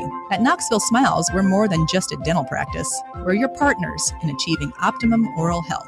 From routine cleanings and checkups to advanced cosmetics and restorative procedures, we offer a wide range of services in an environment that makes every visit a positive and comfortable experience. At Knoxville Smiles, it's about more than just treatments. We're focused on creating a welcoming environment where you feel like family. Our state-of-the-art facilities are designed with your comfort in mind, and our friendly staff is always ready to address your questions and concerns. Don't wait any longer to achieve a beautiful smile you deserve. Schedule your appointment at Knoxville Smiles today and take that first step towards a healthier, happier you. Call us at 865-539-1776 to book your appointment today, or just visit our website at knoxvillesmiles.com. Located in Knoxville's historic Old City, Barley's offers great food, live music, the best draft beer selection in town, and now your new favorite place to watch sports. Their indoor projector is perfect for any weather, and they've revamped their upstairs area with more TVs to take in all of the action. Their menu features hand-battered chicken tenders, juicy burgers, fresh salads, and the tastiest pizza in Knoxville. You can enjoy their happy hour drink specials daily from open until 6 p.m. Barley's Tap Room and Pizzeria. Welcome to Axel.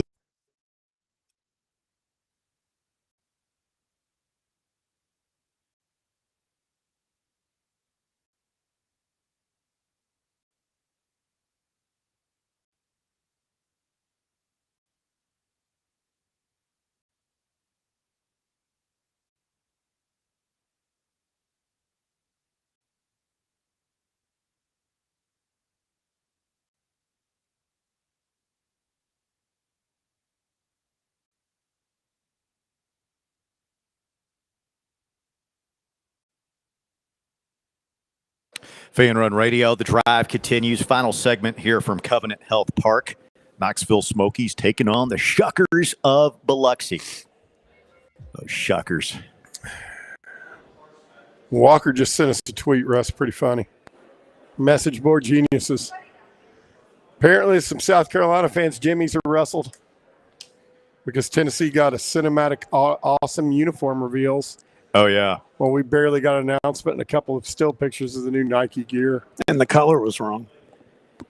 I don't know what to tell you. You're South Carolina. We're Tennessee. Like, we're not the same. I mean, literally, before Spurrier, their claim to fame is I went down there for a coaching clinic, and all that was in their football facility was George Rogers, and they went to like one Meineke car muffler bowl or something. But that was it. That was the entirety of their football history down there. Which, how did they get George? Was George a South Carolina guy?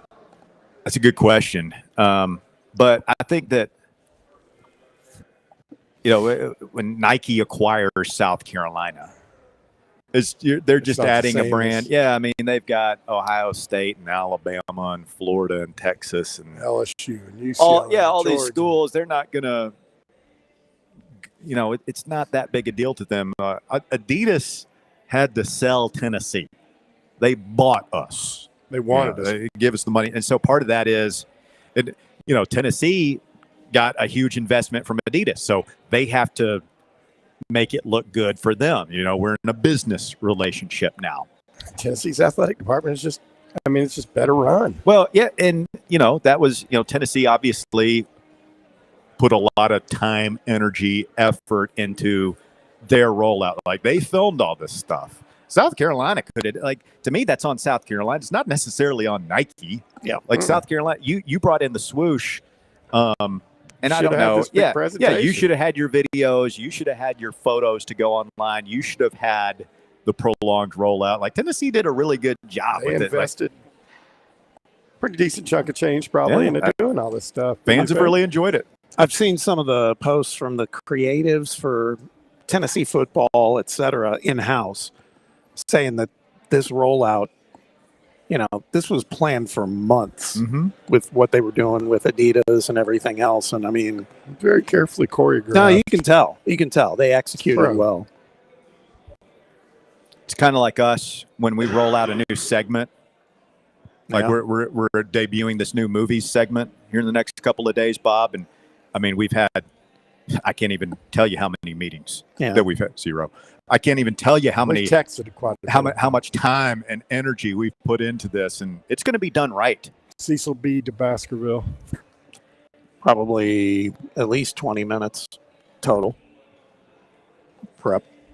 I must have missed that meeting. I'm looking forward to it. This will be the one thing I'll probably prep more than the one thing. I'll really concentrate on this. Forget like having coherent thoughts on a game or big sports topic that we're talking about. But Bear's going to put he's going to put the effort into this movies thing. And I'm always coherent, usually.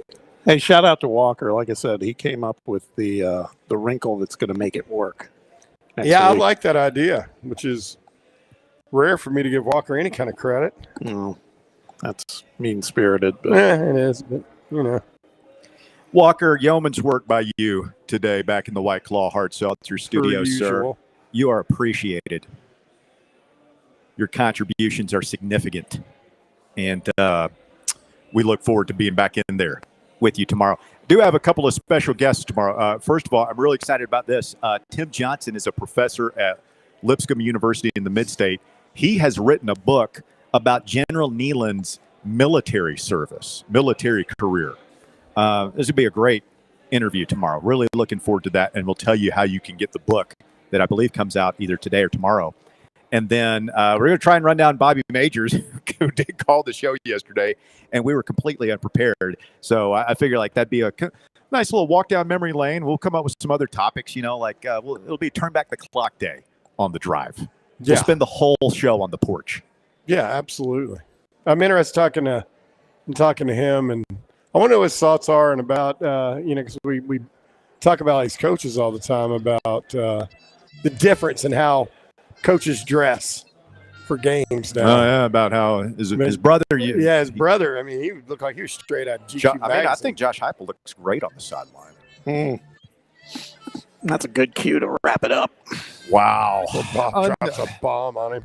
Good grief. All right, for Bob and Bear, I'm Russell. Thank you, Walker. We'll do it again tomorrow, 3 to 6 here on Fan Run Radio.